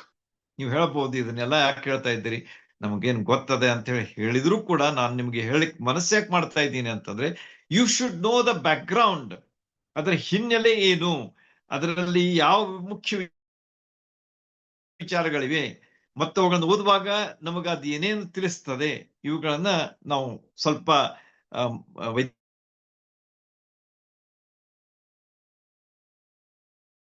ವೈಜ್ಞಾನಿಕ ರೀತಿಯಲ್ಲಿ ಸ್ವಲ್ಪ ಅಭ್ಯಾಸ ಮಾಡಿದ್ರೆ ಮತ್ತು ಅದರಲ್ಲಿರ್ತಕ್ಕಂಥ ಗ್ರಹಿಕೆ ನಮಗ ಉಂಟಾಗ್ತದೆ. ಓಕೆ, ಎರಡನೇದಾಗಿ ಸುವಾರ್ತೆಯ ವಿಷಯವಾಗಿ ಬಹಳಷ್ಟು ಸಲ ಹೇಳಲ್ಪಟ್ಟಂತಹ ಸುವಾರ್ತೆ ಯಾವುದಾಗಿದೆ ಅಂತಂದ್ರೆ ಲೂಕನ್ ಸುವಾರ್ತೆ. The word gospel appears so many times in the Gospel of Luke. 10 ಸಲ ಬರ್ತದಂತೆ. 10 times it appears in the Gospel according to Luke. ಅಂದ್ರೆ ಸುವಾರ್ತೆಗೆ ಎಷ್ಟು ಪ್ರಾಮುಖ್ಯತೆ ಇಲ್ಲಿ ಕೊಟ್ಟಿದ್ದಾರೆ ಎಂಬುದನ್ನ ನಾವು ತಿಳ್ಕೊಳ್ಬೇಕು. ಸುವಾರ್ತೆ ಎಷ್ಟು ಮುಖ್ಯ, ಸುವಾರ್ತೆಯ ಸಾರೋಣ ಎಷ್ಟು ಅವಶ್ಯ ಎಂಬುದನ್ನ ನಾವು ತಿಳ್ಕೊಂಡಿರ್ಬೇಕು. ಆದ ಕಾರಣ ನಾವು ತಿಮೋತಿಗೆ ಪೌಲನ್ ಹೇಳ್ತಾನೆ ಏನಂತ ಹೇಳಿ, ಅನುಕೂಲವಾದ ಕಾಲದಲ್ಲಿಯೂ ಅನುಕೂಲವಿಲ್ಲದಂಥ ಕಾಲದಲ್ಲಿಯೂ ದೇವರ ವಾಕ್ಯವನ್ನ ಸಾರು ಎಂಬುದಾಗಿ ಹೇಳಿದ್ದು ನನಗೆ ಇಲ್ಲಿ ನೆನಪು ಬರ್ತದೆ. How true it is. ಅದರ ರೆಫರೆನ್ಸ್ 2 ತಿಮೋತಿ 4ನೇ ಅಧ್ಯಾಯ 2ನೇ ವಚನ. ಆತನು ಹೇಳ್ತಾನೆ ಏನಂತೇಳಿ, ನೀವೇನ್ ಮಾಡ್ಬೇಕು? ಅನುಕೂಲ ಕಾಲದಲ್ಲಿಯೂ ಅನುಕೂಲವಿಲ್ಲದ ಕಾಲದಲ್ಲಿಯೂ ಸ್ವಾರ್ಥೆಯನ್ನ ಸಾರು, ವಾಕ್ಯವನ್ನ ತಿಳಿಸು ಎಂಬುದಾಗಿ ಪೌಲನು ತಿಮೋತಿಗೆ ಹೇಳಿದ್ರ ಬಗ್ಗೆ ನಾವು ಇಲ್ಲಿ ನೆನಪು ಮಾಡ್ಕೊಳ್ಬಹುದು. ಈ ರೀತಿಯಾಗಿ ಸ್ವಾರ್ಥೆ 10 ಸಲ ಅಂದ್ಮೇಲೆ ನೀವು ಅನ್ಬೋದು, ಉಳಿದ 3 ಸ್ವಾರ್ಥಿಗಳಲ್ಲಿ ಎಷ್ಟು ಸಲ ಬಂದಾವೆ? ಇನ್ 3 ಅದರ್ ಗಾಸ್ಪಲ್ಸ್ ಎಷ್ಟು ಸಲ ಈ ಪದ ಪ್ರಯೋಗ ಆಗಿದೆ ಅಂತ ಹೇಳಿ ಕೇಳಿದ್ರೆ, only once. Gospel is used only once in the remaining three Gospels, but in the Luke's Gospel 10 times it has appeared. 10 ಸಲ ಈ ಪದ ಪ್ರಯೋಗ ಆಗಿದೆ ಎಂಬುದಾಗಿ ನಾವು ನೋಡುವಾಗ ಅದು ಬಹಳ ಮುಖ್ಯವಾದಂತಹ ಅಂಶ ಅಂತ ಹೇಳಿ ನಮಗೆ ತಿಳಿದು ಬರ್ತದೆ. ಓಕೆ, ಮತ್ತೆ ಈ ಒಂದು ಸ್ವಾರ್ಥೆಯ ಪದ ಪ್ರಯೋಗ ಹೆಚ್ಚಾದಂತಹ ಒಂದು ಪುಸ್ತಕ ಯಾವುದು ಅಂತ ಹೇಳಿ ನಮಗ ಕುತೂಹಲ ಇರುವುದಾದ್ರೆ ಅದಕ್ಕೂ ಸಹ ಉತ್ತರ ಇದೆ. ಅದೇನಂತಂದ್ರೆ ಲೂಕನು ಬರೆದಂತ 2ನೇ ಪುಸ್ತಕ, that is acts of the apostles. ಅಪೋಸ್ತಲರು ಬರೆದಂತ ಅಪೋಸ್ತಲರ ಕೃತ್ಯಗಳು, ಅವುಗಳನ್ನ ನೀವು ಓದುವಾಗ 15 ಸಲ ಗಾಸ್ಪಲ್ ಎಂಬುದಾಗಿ ಪುನರುಚ್ಚರಿಸಲ್ಪಟ್ಟಿದೆ. Repeated 15 times. So totally Luke has use this word. ಲೂಕನು ಈ ಒಂದು ಸ್ವಾರ್ಥೆ ಎಂಬಂತಹ ಪದ ಪ್ರಯೋಗವನ್ನ 2 ತನ್ನ ಪುಸ್ತಕಗಳಲ್ಲಿ 25 ಸಾರಿ ಮಾಡಿದ್ದಾನೆ. 25 times. So important is the gospel of Lord Jesus Christ ಎಂಬುದನ್ನ ನಾವು ತಿಳ್ಕೊಂಡು ಅದರಲ್ಲಿ ನಾವು ಯಾವಾಗಲೂ ಕಾರ್ಯೋನ್ಮುಖರಾಗಿರ್ಬೇಕು. We should be always be the preachers of the gospel of Lord Jesus Christ ಎಂಬುದನ್ನ ನಾವು ತಿಳ್ಕೊಂಡಿರೋಣ. ಪೀಠಿಕೆಯಲ್ಲಿ ನಮ್ಮ ಮೊದಲನೇದಾಗಿ ಇಲ್ಲಿ ಹೇಳಿದಂತ ವಿಷಯಗಳು ಯಾವಂತಂದ್ರೆ, ಸ್ನಾನಿಕನಾದ ಯೋಹಾನನ ಜನ್ಮಕ್ಕೆ ಸಂಬಂಧಿಸಿದಂತ ವಿಷಯಗಳು. ಈಗಾಗಲೇ ಸಹೋದರ ಸುನಿಲ್ ಅವರು ಓದಿದ್ದಾರೆ, ಅದರ ಬಗ್ಗೆ ನಾನು ಹೆಚ್ಚು ಹೇಳಲಿಕ್ಕೆ ಮನಸ್ಸು ಮಾಡೋದಿಲ್ಲ, ಟೈಮ್ಸ್ ದಾಟ್ತಾ ಇದೆ. ಅಲ್ಲಿ ಸ್ನಾನಿಕನಾದ ಯೋಹಾನನ ಜನ್ಮಕ್ಕೆ ಅಂದರೆ ಸ್ನಾನಿಕನಾದ ಯೋಹಾನನು ಯಾರು ಎಂಬುದನ್ನು ನಾವು ತಿಳ್ಕೊಂಡಿದ್ದೇವೆ ಈಗಾಗಲೇ. ಆತನು ಕರ್ತನಾದ ಯೇಸು ಕ್ರಿಸ್ತರ ಮುಂದೂತನಾಗಿದ್ದಾನೆ. He was the forerunner of the Lord Jesus Christ. Yesu Swami ಈ ಲೋಕಕ್ಕೆ ಹುಟ್ಟಿ ಬರೋದಕ್ಕಿಂತ ಮುಂಚಿತವಾಗಿ ಈ ಲೋಕದಲ್ಲಿ ಜನಿಸಿ ಆತನು ಬೆಳೆದು ಆತನು ಯೇಸು ಸ್ವಾಮಿಯವರ ವಿಷಯವಾಗಿ ಜನರಿಗೆ ತಿಳಿಸಿದಂತಹ ಒಬ್ಬ ವ್ಯಕ್ತಿ, ಮುಂದಾಗಿ ತಿಳಿಸಿದಂತಹ ವ್ಯಕ್ತಿ. ನನ್ನ ಹಿಂದೆ ಬರುವವನು ನನಗಿಂತ ದೊಡ್ಡವನಾಗಿದ್ದಾನೆ, ಆತನ ಕಾಲಿನ ಕೆರೆಗಳನ್ನು ಬಿಚ್ಚಲಿಕ್ಕೂ ಸಹ ನಾನು ಯೋಗ್ಯನಲ್ಲ ಎಂಬುದಾಗಿ ಹೇಳಿದಂತಹ ಒಂದು ಸಾಕ್ಷಿಯನ್ನ ನಾವು ಸ್ನಾನಿಕನಾದ ಯೋಹಾನನ ಬಾಯಿಂದ ಕೇಳ್ತೇವೆ. ಈ ರೀತಿಯಾಗಿ ಸ್ನಾನಿಕನಾದ ಯೋಹಾನನ ಒಂದು ವಿಚಾರವನ್ನ ಮೊದಲಿಗೆ ಬರೀತಾನೆ. Because he was the forerunner, ಮುಂದೂತನಾಗಿದ್ದ ಕಾರಣ ಲೂಕನು ಅದನ್ನ ಬರೀತಾ ಇದ್ದಾನೆ ಎಂಬುದನ್ನ ಇಲ್ಲಿ ನಾವು ಕಾಣ್ತೇವೆ. ಲೂಕನು ಬರೆದಂತಹ ಸ್ವಾರ್ಥಿಯಲ್ಲಿ ನಮಗೆ ಕಂಡು ಬರುವಂತಹ ಮತ್ತೆ ಕೆಲವು ವೈಶಿಷ್ಟ್ಯಗಳೇನಂತಂದ್ರೆ, ಕಾಲಾನುಕ್ರಮ ಅಂದ್ರೆ ಕ್ರೊನಾಲಜಿಕಲ್ ಆರ್ಡರ್ಕ್ಕಿಂತ ಮಾರಲ್ ಆರ್ಡರ್ಗೆ ಆತನು ಹೆಚ್ಚಾದಂತಹ ಒಂದು ಪ್ರಾಶಸ್ತ್ಯವನ್ನ ಕೊಟ್ಟಿದ್ದಾನೆ ಅಂತೇಳಿ ಆತನ ಸ್ವಾರ್ಥಿಯನ್ನು ಓದುವಾಗ ನಾವು ತಿಳ್ಕೊಳ್ತೇವೆ. ಕ್ರೊನಾಲಜಿಕಲ್ ಅಂತಂದ್ರೆ ಕಾಲಾನುಕ್ರಮದಲ್ಲಿ ಆದಂತ ಘಟನಾವಳಿಗಳು. ಅದಕ್ಕಿಂತ ಹೆಚ್ಚಾಗಿ ಆತನು ಒತ್ತು ಕೊಟ್ಟದ್ದು ಅಥವಾ ಪ್ರಾಶಸ್ತ್ಯ ಕೊಟ್ಟದ್ದು ಯಾವ್ದಂತಂದ್ರೆ ಮಾರಲ್, ನೈತಿಕವಾದಂತಹ ಒಂದು ಕ್ರಮಕ್ಕೆ ಆತನು ಹೆಚ್ಚು ಮಹತ್ವವನ್ನು ಕೊಟ್ಟದ್ದು ಇಲ್ಲಿ ಕಂಡು ಬರ್ತದೆ. ಲೂಕನು ಯೇಸು ಕ್ರಿಸ್ತರ ಬಗ್ಗೆ ಯಾವ ಒಂದು ಉದ್ದೇಶವನ್ನು ಇಟ್ಕೊಂಡು ಬರೆದಿದ್ದಾನೆ ಈಗಾಗಲೇ ನಾವು ನೋಡಿದ್ದೇವೆ. Perfect human being, perfect man ಎಂಬುದಾಗಿ ಯೇಸು ಸ್ವಾಮಿಯ ವಿಷಯವಾಗಿ ಆತನು ಬರೆದಿದ್ದಾನೆ ಅಂತ ಹೇಳಿ ಇಲ್ಲಿ ತಿಳಿದು ಬರ್ತದೆ. ಮೇಲಿಂದ ಮೇಲೆ ಯೇಸು ಸ್ವಾಮಿಯವರ ಬಗ್ಗೆ ಆತನು ಹೇಳಿದಂತ ಮತ್ತೆ ಕೆಲವು ವಿಷಯಗಳು ಯಾವಂತಂದ್ರೆ ಪ್ರಾರ್ಥನೆ. ಬೇರೆ ಸ್ವಾರ್ಥಗಳನ್ನ ನೀವು ಕಂಪೇರ್ ಮಾಡಿದ್ರೆ ಇಲ್ಲಿ ಯೇಸು ಸ್ವಾಮಿಯ ವಿಷಯವಾಗಿ ನಾವು 7 ಸಲ 7 times he prays ಎಂಬುದಾಗಿ ಇಲ್ಲಿ ಹೇಳಲ್ಪಟ್ಟಿದೆ. So the importance of prayer also is seen in the gospel according to Luke. ನೆನ್ಪಿಟ್ಕೊಡ್ರಿ, ನಾನು ಎಷ್ಟು ವಿಷಯಗಳನ್ನ ನಿಮಗೆ ವೈಶಿಷ್ಟ್ಯಗಳನ್ನ ನಿಮಗೆ ತಿಳಿಸ್ತಾ ಇದ್ದೇನೆ. ನೋಟ್ ಮಾಡ್ಕೊಡ್ರಿ, ಆಮೇಲೆ ರೆಕಾರ್ಡ್ ಮಾಡ್ಕೊಡ್ರಿ ನಿಮ್ಮ ತಲೆಯಲ್ಲಿ. ಅವುಗಳನ್ನ ತಿರುಗಿ ನೆನಪಿಸ್ಕೊಳ್ರಿ. ಆಮೇಲೆ ಇತರರಿಗೆ ಅದನ್ನ ಹೇಳ್ರಿ. You can share God's word to all your people, your friends, your relatives, so that it will remain in your memory. ನೀವು ಮೇಲಿಂದ ಮೇಲೆ ಬೇರೆಯವರಿಗೆ ಹೇಳಿದ್ರೆ ಅದು ನಿಮಗೆ ಬಾಯ್ಪಾಟ್ ಆಗಿ ಹೋಗ್ಬಿಡ್ತದೆ, ಅಂದ್ರೆ ನಿಮ್ಮ ತಲೆಯಲ್ಲಿ ಉಳಿದು ಬಿಡ್ತದೆ ಅದು. ನಾನು ಇದನ್ನ ನನ್ನ ಅನುಭವದಿಂದ ಹೇಳ್ತಾ ಇದ್ದೇನೆ. ಆದ ಕಾರಣ ಇದನ್ನ ನೀವು ಪ್ರಾಕ್ಟೀಸ್ ಮಾಡ್ರಿ, ಆಗ ನಿಮ್ಗ ಬಹಳಷ್ಟು ಉಪಯೋಗ ಆಗ್ತದೆ. ಆಮೇಲೆ ನಿಮ್ಗೆ ಆಸಕ್ತಿ ಬರ್ತದೆ. You will feel interested in knowing God's word more deeply, ಅಂದ್ರೆ ಆಳವಾಗಿ ದೇವರ ವಾಕ್ಯದ ವಿಷಯಗಳನ್ನ ತಿಳ್ಕೊಳ್ಬೇಕು ಎನ್ನುವಂತಹ ಒಂದು ಹಂಬಲ ನಿಮಗೆ ಉಂಟಾಗ್ತದೆ. ಆದ ಕಾರಣ ಪವಿತ್ರಾತ್ಮನ ವಿಷಯವಾಗಿ, ಸಂತೋಷದ ವಿಷಯವಾಗಿ, ಸ್ವಾರ್ಥೆಯ ವಿಷಯವಾಗಿ, ಅಷ್ಟೇ ಅಲ್ಲದೆ ಅಲ್ಲಿ ಸ್ನಾನಿಕನಾದ ಯೋಹಾನನ ಜನ್ಮ, ಯೇಸು ಸ್ವಾಮಿಯ ಜನ್ಮಕ್ಕಿಂತ ಮುಂಚೆ ಅಲ್ಲಿ ಆತನು ಬರೆದು ಮುಂದೂತನ ವಿಷಯವಾಗಿ ಆತನು ಅಲ್ಲಿ ಹೇಳಿದ್ದಾನೆ. ಆಮೇಲೆ ಯೇಸು ಸ್ವಾಮಿಯವರ ಪ್ರಾರ್ಥನೆಯ ಜೀವನದ ಬಗ್ಗೆ ಹೇಳಿದ್ದಾನೆ. So important, 7 times it is mentioned in the Luke's gospel. 7 ಸಂದರ್ಭಗಳನ್ನ ಇಲ್ಲಿ ನಾವು ಲೂಕನ ಸುವಾರ್ತೆಯಲ್ಲಿ ಕಾಣ್ತೇವೆ. ಯೇಸು ಸ್ವಾಮಿ ಪ್ರಾರ್ಥಿಸುವುದಕ್ಕೆ ಒಬ್ಬಂಟಿಗರಾಗಿ ಹೋದ್ರು, ಯೇಸು ಸ್ವಾಮಿ ಪ್ರಾರ್ಥಿಸಿದ್ರು ಅಂತ ಹೇಳಿ ಹೇಳಿದಂತಹ 7 ಸಂದರ್ಭಗಳನ್ನ ಲೂಕನು ನಮೂದಿಸಿದ್ದಾನೆ. ಹೀಗೆ ಪ್ರಾರ್ಥನೆ ಬಹಳ ಮುಖ್ಯ. ಯೇಸು ಸ್ವಾಮಿ ಪ್ರಾರ್ಥನೆ ಬಗ್ಗೆ ಬಹಳಷ್ಟು ಸಲ ಹೇಳಿದ್ದಾರೆ. ಎಡೆಬಿಡದೆ ಪ್ರಾರ್ಥಿಸ್ರಿ, ಎಡೆಬಿಡದೆ ಪ್ರಾರ್ಥಿಸ್ರಿ ಎಂಬುದಾಗಿ ಶಿಷ್ಯರಿಗೆ ಹೇಳ್ತಾರೆ, ಎಲ್ಲರಿಗೂ ಹೇಳ್ತಾರೆ. ತಪ್ಪದೆ ಪ್ರಾರ್ಥಿಸ್ರಿ, ಬೇಡಿಕೊಳ್ರಿ ನಿಮ್ಗೆ ದೊರೆಯುತ್ತದೆ, ಹುಡುಕಿರಿ ನಿಮ್ಗೆ ಸಿಗ್ತದೆ, ತಟ್ರಿ ನಿಮ್ಗೆ ತೆರೆಯುತ್ತದೆ ಎಂಬುದಾಗಿ ಯೇಸು ಸ್ವಾಮಿ ಹೇಳಿದ್ದಾರೆ. ಈ ರೀತಿಯಾಗಿ ಪ್ರಾರ್ಥನೆಯ ಮಹತ್ವವನ್ನ ನಾವು ಯೇಸು ಸ್ವಾಮಿಯ ಜೀವನದಲ್ಲಿ ಮತ್ತು ಲೂಕನು ಅದನ್ನ ನಮೂದಿಸುವುದರ ಮೂಲಕವಾಗಿ ನಮಗೆ ತಿಳಿಸಿಕೊಟ್ಟಿದ್ದಾನೆ. ಓಕೆ, ಮತ್ತೇನು ಈ ಲೂಕದ ಸುವಾರ್ತೆಯಲ್ಲಿ ನಮಗೆ ಕಂಡು ಬರುವಂತಹ ವಿಚಾರಗಳಂತಂದ್ರೆ, ಮೇಜಿನ ವಿಷಯವಾಗಿ ಹೇಳಲ್ಪಟ್ಟಿದೆ.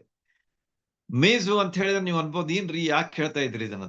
ಸೊ ಯೇಸು ಸ್ವಾಮಿ ಯಾರ್ಯಾರ ಮನೆಗೆ ಹೋದ ಅಲ್ಲಿ ಅವರ ಮೇಜು ಅಂದ್ರೆ ಊಟನೂ ಮಾಡಿರಬಹುದು, ಮತ್ತು ಅಲ್ಲಿ ಆತನು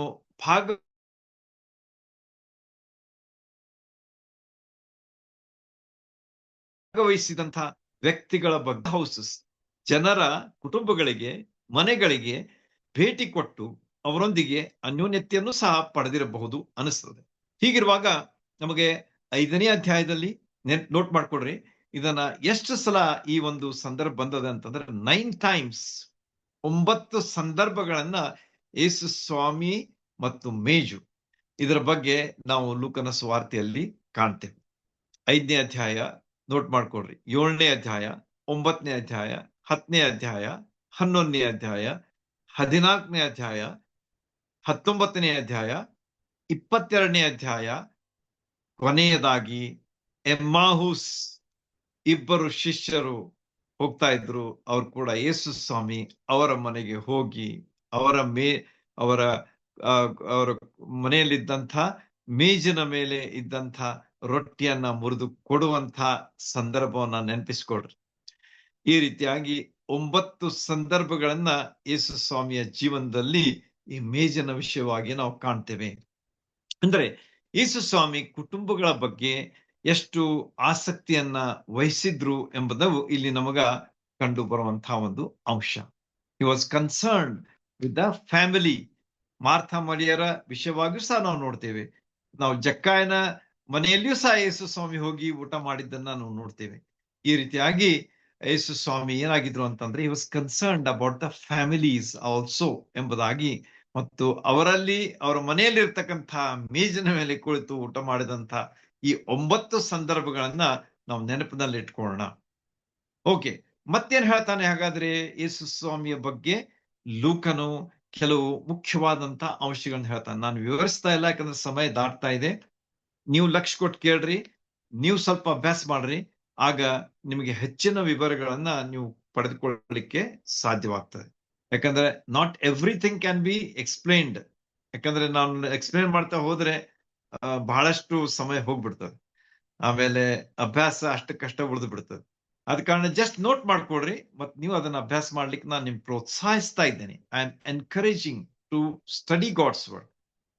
ಇದು ಇದನ್ನ ನೀವು ಪ್ರಾಕ್ಟೀಸ್ ಮಾಡ್ತಾ ಹೋದ್ರೆ ಈ ಒಂದು ಅಭ್ಯಾಸ ಮಾಡುವಂತದ್ದನ್ನ ನಿಮಗೆ ಬಹಳಷ್ಟು ಆತ್ಮೀಯ ಆಶೀರ್ವಾದಕ್ಕೆ ನೀವು ಒಳಗಾಗ್ತೀರಿ ಎಂಬುದಾಗಿ ನಾನು ಖಂಡಿತವಾಗಿ ದೇವರ ವಾಕ್ಯದ ಆಧಾರದಿಂದ ನಿಮಗೆ ಹೇಳ್ತಾ ಇದ್ದೇನೆ. ದೇವಕುಮಾರನು ಎಂಬುದಾಗಿ ಯೇಸು ಸ್ವಾಮಿಯ ಬಗ್ಗೆ ಉಲ್ಲೇಖವನ್ನ 1ನೇ ಅಧ್ಯಾಯ 35ನೇ ವಚನದಲ್ಲಿ ಓದ್ತೇವೆ. ನೋಡ್ರಿ, ಎಷ್ಟು ಸುಂದರವಾದಂತಹ ಪದಪ್ರಯೋಗ ಯೇಸು ಸ್ವಾಮಿಯ ಬಗ್ಗೆ ಹೇಳಲಾಗಿದೆ. ದೇವಕುಮಾರನು, he is the son of God. ಎರಡನೇ ಒಂದು ವಿಷಯವನ್ನ ನಾವು ನೋಡುವಾಗ ಪರಾತ್ಪರನ ಕುಮಾರನು ಅಂತ ಹೇಳಿ 1ನೇ ಅಧ್ಯಾಯ 32ನೇ ವಚನದಲ್ಲಿ ನಾವು ನೋಡ್ತೇವೆ.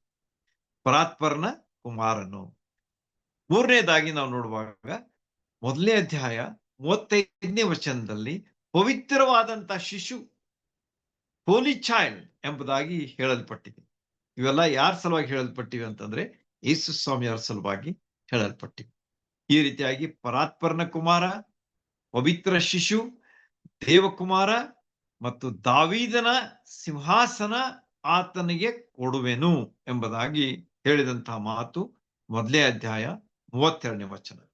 He will be the King of kings and Lord of lords, and the throne of David will be given to him, and he will sit and rule ಅಂತ ಹೇಳಿ ನಮಗ ನಾವು ಯೇಸು ಸ್ವಾಮಿಯವರ ಬಗ್ಗೆ ಅಲ್ಲಿ ಕಾಣ್ತೇವೆ. ಯಾಕೋಬನ ವಂಶವನ್ನು ಸದಾಕಾಲ ಆಳುವವನು. ಯಾಕೋಬನ ವಂಶವನ್ನು ಸದಾಕಾಲ ಆಳುವವನು. 1ನೇ ಅಧ್ಯಾಯ 33ನೇ ವಚನ. ಅಂದ್ರೆ ಯಾಕೋಬನ ವಂಶ ಯಾವುದು? 12 ಅವನ ಮಕ್ಕಳು, ಅವರ ಸಂತಾನಗಳು ನಮ್ಮೆಲ್ಲರಿಗೆ ಗೊತ್ತಿವೆ. ಅವುಗಳನ್ನ ಆಳುವಂಥವನು ಯಾರಾಗಿದ್ದಾರಂತಂದ್ರೆ ನಮ್ಮ ಕರ್ತನಾದಂತ ಯೇಸು ಕ್ರಿಸ್ತರು ಆಗಿದ್ದಾರೆ ಎಂಬುದು ನಮಗೆ ತಿಳಿದು ಬಂದಂತ ವಿಷಯ. ಯಾಕೋಬನ ವಂಶ ಸದಾಕಾಲ ಆಳುವನು, ನನ್ನ ಒಡೆಯನು ಎಂಬುದಾಗಿಯೂ ಸಹ ಯೇಸು ಸ್ವಾಮಿಯ ಬಗ್ಗೆ ಉಚ್ಚರಿಸಲ್ಪಟ್ಟದ್ದು ನಮಗೆ 1ನೇ ಅಧ್ಯಾಯ 46ನೇ ವಚನದಲ್ಲಿ ಕಂಡು ಬರ್ತದೆ.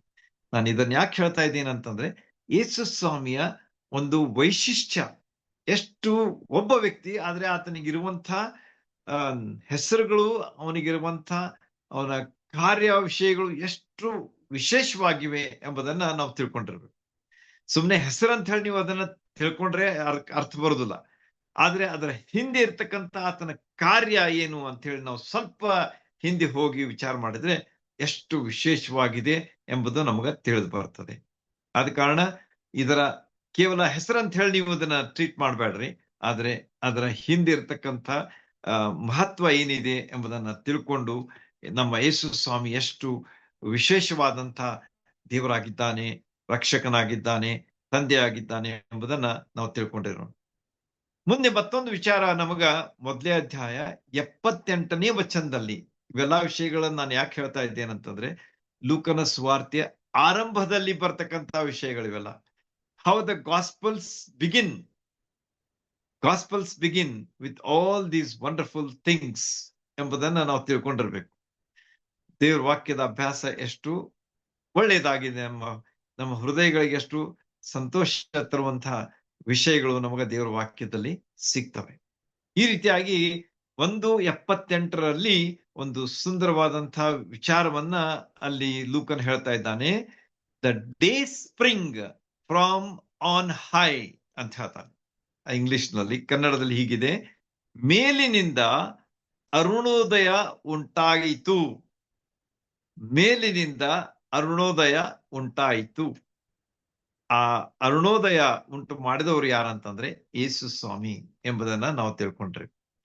ಕತ್ತಲೆಯಲ್ಲಿರುವವರಿಗೆ, ಅಂಧಕಾರದಲ್ಲಿರುವವರಿಗೆ ಅರುಣೋದಯ ಉಂಟಾಯಿತು, ಆಮೇಲೆ ಅಲ್ಲಿ ಬೆಳಕು ಅವರಿಗೆ ಸಿಕ್ತು ಅಂತ ಹೇಳಿ.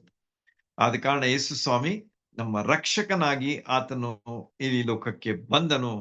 ಕತ್ತಲೆಯಲ್ಲಿ ಇದ್ದಂತಹ ನಮ್ಮ ಜೀವನದಲ್ಲಿ ಬೆಳಕನ್ನು ತರುವುದಕ್ಕಾಗಿ ಯೇಸು ಸ್ವಾಮಿ ಅರುಣೋದಯ ಅರುಣೋದಯ ಉಂಟಾಗಿ ಆತನು ನಮಗೆ ಕಂಡು ಬರ್ತಾನೆ ಎಂಬುದನ್ನ ನಾವು ತಿಳ್ಕೊಂಡಿರೋಣ. ಮೊದಲೇ ಅಧ್ಯಾಯ 46ನೇ ವಚನದಲ್ಲಿ ನಾವು ನೋಡುವಂತಹ ಮತ್ತೊಂದು ವಿಚಾರ ಅಂತ, ನನ್ನ ಒಡೆಯನು, ಮೈ ಲಾರ್ಡ್ ಎಂಬುದಾಗಿ ಅಲ್ಲಿ ಬರೆದದೆ. ಮೈ ಲಾರ್ಡ್, ಯೇಸು ಸ್ವಾಮಿ ನಮ್ಮ ಒಡೆಯನಾಗಿದ್ದಾನೋ ಎಂಬುದನ್ನ ನಾವು ಪರೀಕ್ಷೆ ಮಾಡಿ ತಿಳ್ಕೊಳ್ಳೋಣ. ನಮ್ಮ ವಿಚಾರಗಳನ್ನ, ನಮ್ಮ ಯೋಜನೆಗಳನ್ನ, ನಮ್ಮ ಕೆಲಸಗಳನ್ನ, ನಮ್ಮ ಚಿಂತೆಗಳನ್ನ, ಕೊರತೆಗಳನ್ನ, ಕಷ್ಟಗಳನ್ನ, ನಮಗಿರ್ತಕ್ಕಂಥ ಎಲ್ಲವುಗಳನ್ನ ನಮ್ಮ ಒಡೆಯನ ಸನ್ನಿಧಿಗೆ ನಾವು ತೆಗೆದುಕೊಂಡು ಹೋಗ್ತೇವೋ, ಅಥವಾ ನಾವೇ ನಮ್ಮ ಜೀವನದ ಒಡೆಯರಾಗಿ ಅವುಗಳನ್ನ ಮಾಡ್ಲಿಕ್ಕೆ ಪ್ರಯತ್ನ ಮಾಡಿ ಸೋತ್ ಹೋಗ್ತೇವೋ ಎಂಬುದನ್ನು ನಾವು ತಿಳ್ಕೊಳ್ಬೇಕು. ಆದ ಕಾರಣ ಈ ವಿಷಯಗಳನ್ನ ನಿಮಗೆ ಹೇಳ್ತಾ ಇದ್ದೇನೆ. ಎಷ್ಟು ಅರ್ಥ ಅದರಲ್ಲಿ ಇದೆ ಎಂಬುದನ್ನ ನೀವು ತಿಳ್ಕೊಳ್ರಿ. ನನ್ನ ಒಡೆಯನ ಎಂಬುದಾಗಿ ಹೇಳುವಾಗ ಯೇಸು ಸ್ವಾಮಿ ನಮ್ಮ ಒಡೆಯ. ನಾವು ಒಡೆಯರ್ ಅಂತ ಹೇಳುವಾಗ ನಮ್ಮ ಜೀವನದ ಒಡೆಯರ್ ನಾವು ಆಗ್ತೇವೆ. ಆದ ಕಾರಣ ನಾನು ಅದನ್ನು ವಿವರಿಸುವುದಿಲ್ಲ, ಈಗಾಗಲೇ ಹೇಳಿದ್ದೇನೆ. ನಮ್ಮ ಒಡೆಯನು ಯೇಸು ಸ್ವಾಮಿ ಆಗಿರ್ಲಿ. ಆತನ ಬಳಿಗೆ ನಾವು ಹೋಗೋಣ, ಆತನಿಂದ ಆಶೀರ್ವಾದ ಪಡ್ಕೊಳ್ಳೋಣ, ಆತನಿಂದ ಸಹಾಯ ಹೊಂದೋಣ, ಆತನ ಬೆಳಕನ್ನು ನಮ್ಮ ಜೀವನದಲ್ಲಿ ಅನುಭವಿಸೋಣ. ಓಕೆ, ಇನ್ನೊಂದು ಸ್ವಲ್ಪ ಇದೆ, ಮುಗಿಸ್ತೇನೆ. ಯೇಸು ಸ್ವಾಮಿಯವರ, ಯೇಸು ಕರ್ತನ ಜನನದ ವಿವರಗಳನ್ನು ಸಹ ಈ ಒಂದು ಸುವಾರ್ತೆಯಲ್ಲಿ ನಾವು ಕಾಣ್ತೇವೆ. ನಾವು ನೋಡಿದಂತೆ ಮತ್ತಾಯನ ಸುವಾರ್ತೆಯಲ್ಲಿ ನಾವು ಜನನದ ವಿಷಯ ನೋಡಿದೀವಿ. ಯಾಕಂದ್ರೆ he was the king, so king has to take birth. I mean, his birth details are needed, that's why the details are given there. ಇಲ್ಲಿ ಮಾರ್ಕನ ಸುವಾರ್ತೆಯಲ್ಲಿ ಆತನ ಒಬ್ಬ ಸೇವಕನಾಗಿದ್ದ. ಆದ ಕಾರಣ ಡೀಟೇಲ್ಸ್ ಇಲ್ದಿದ್ರು ಕೂಡ ಅದರ ವಿವರವನ್ನ ನಾವು ಇಂಡೈರೆಕ್ಟ್ಲಿ ಅಲ್ಲಿ ಕಾಣ್ತೇವೆ. ಮೂರನೇ ಸುವಾರ್ತೆ ಆದಂತಹ ಲೂಕನ ಸುವಾರ್ತೆಯಲ್ಲಿ ಯೇಸು ಸ್ವಾಮಿಯ ಜನ್ಮದ ವಿವರ ಹೇಳಲಾಗಿದೆ. ಯಾಕಂದ್ರೆ he was the perfect human being. ಆತನು ಪರ್ಫೆಕ್ಟ್ ಮನುಷ್ಯನಾದ ಕಾರಣ ಆತನ ಜನ್ಮದ ವಿಷಯವಾದ ವಿವರವನ್ನ ಅಲ್ಲಿ ನಮಗ ಸ್ಪಷ್ಟವಾಗಿ ತಿಳಿಸಲಾಗಿದೆ. ಆತನ ಜನನದ ವಿವರ ಮತ್ತು ಬಾಲ್ಯದ ವಿಷಯಗಳು ಮತ್ತು ಆತನ ವಂಶಾವಳಿಯ ಪೂರ್ಣ ವಿವರವನ್ನ ಲೂಕನು ತನ್ನ ಪತ್ರದಲ್ಲಿ ಅಥವಾ ತನ್ನ ಗ್ರಂಥದಲ್ಲಿ ಸುವಾರ್ತೆಯಲ್ಲಿ ವಿವರಿಸಿದ್ದಾನೆ ಎಂಬುದನ್ನ ನಾವು ತಿಳ್ಕೊಂಡಿರೋಣ. ಯೇಸು ಸ್ವಾಮಿಯವರ ಜನನ, ಯೇಸು ಸ್ವಾಮಿಯವರ ಬಾಲ್ಯ ಮತ್ತು ಯೇಸು ಸ್ವಾಮಿಯವರ ವಂಶಾವಳಿಗಳ ಪೂರ್ಣ ವಿವರವನ್ನ ಲೂಕನು ಸ್ಪಷ್ಟವಾದ ರೀತಿಯಲ್ಲಿ ಸುಂದರವಾಗಿ ಅದನ್ನ ವಿವರಿಸಿದ್ದಾನೆ. ಅಷ್ಟೇ ಅಲ್ಲದೆ ಆತನ ದೀಕ್ಷಾಸ್ನಾನದ ಸಲುವಾಗಿ ಸಹ ಆತನು ಬರೆಯುತ್ತಾನೆ. ಶೋಧನೆ ಯಾವ ರೀತಿಯಾಗಿ ಆತನಿಗೆ ಉಂಟಾಯಿತು, ಆಮೇಲೆ ಯೇಸು ಸ್ವಾಮಿ ಅದನ್ನ ಎಷ್ಟು ಅದ್ಭುತವಾದ ರೀತಿಯಲ್ಲಿ ಜಯ ಹೊಂದಿದ್ರು, ಪಡ್ಕೊಂಡ್ರು, ಸೈತಾನನ್ನ ಸೋಲಿಸಿದ್ರು, ಅವನು ಬಿಟ್ಟು ಓಡಿ ಹೋದನು ಅಂತ ಹೇಳಿ ನಮಗ ವಿವರಿಸುವಂತಹ ವಿಷಯವನ್ನ ಲೂಕನ ಸುವಾರ್ತೆಯಲ್ಲಿ ನಾವು ಕಾಣ್ತೇವೆ.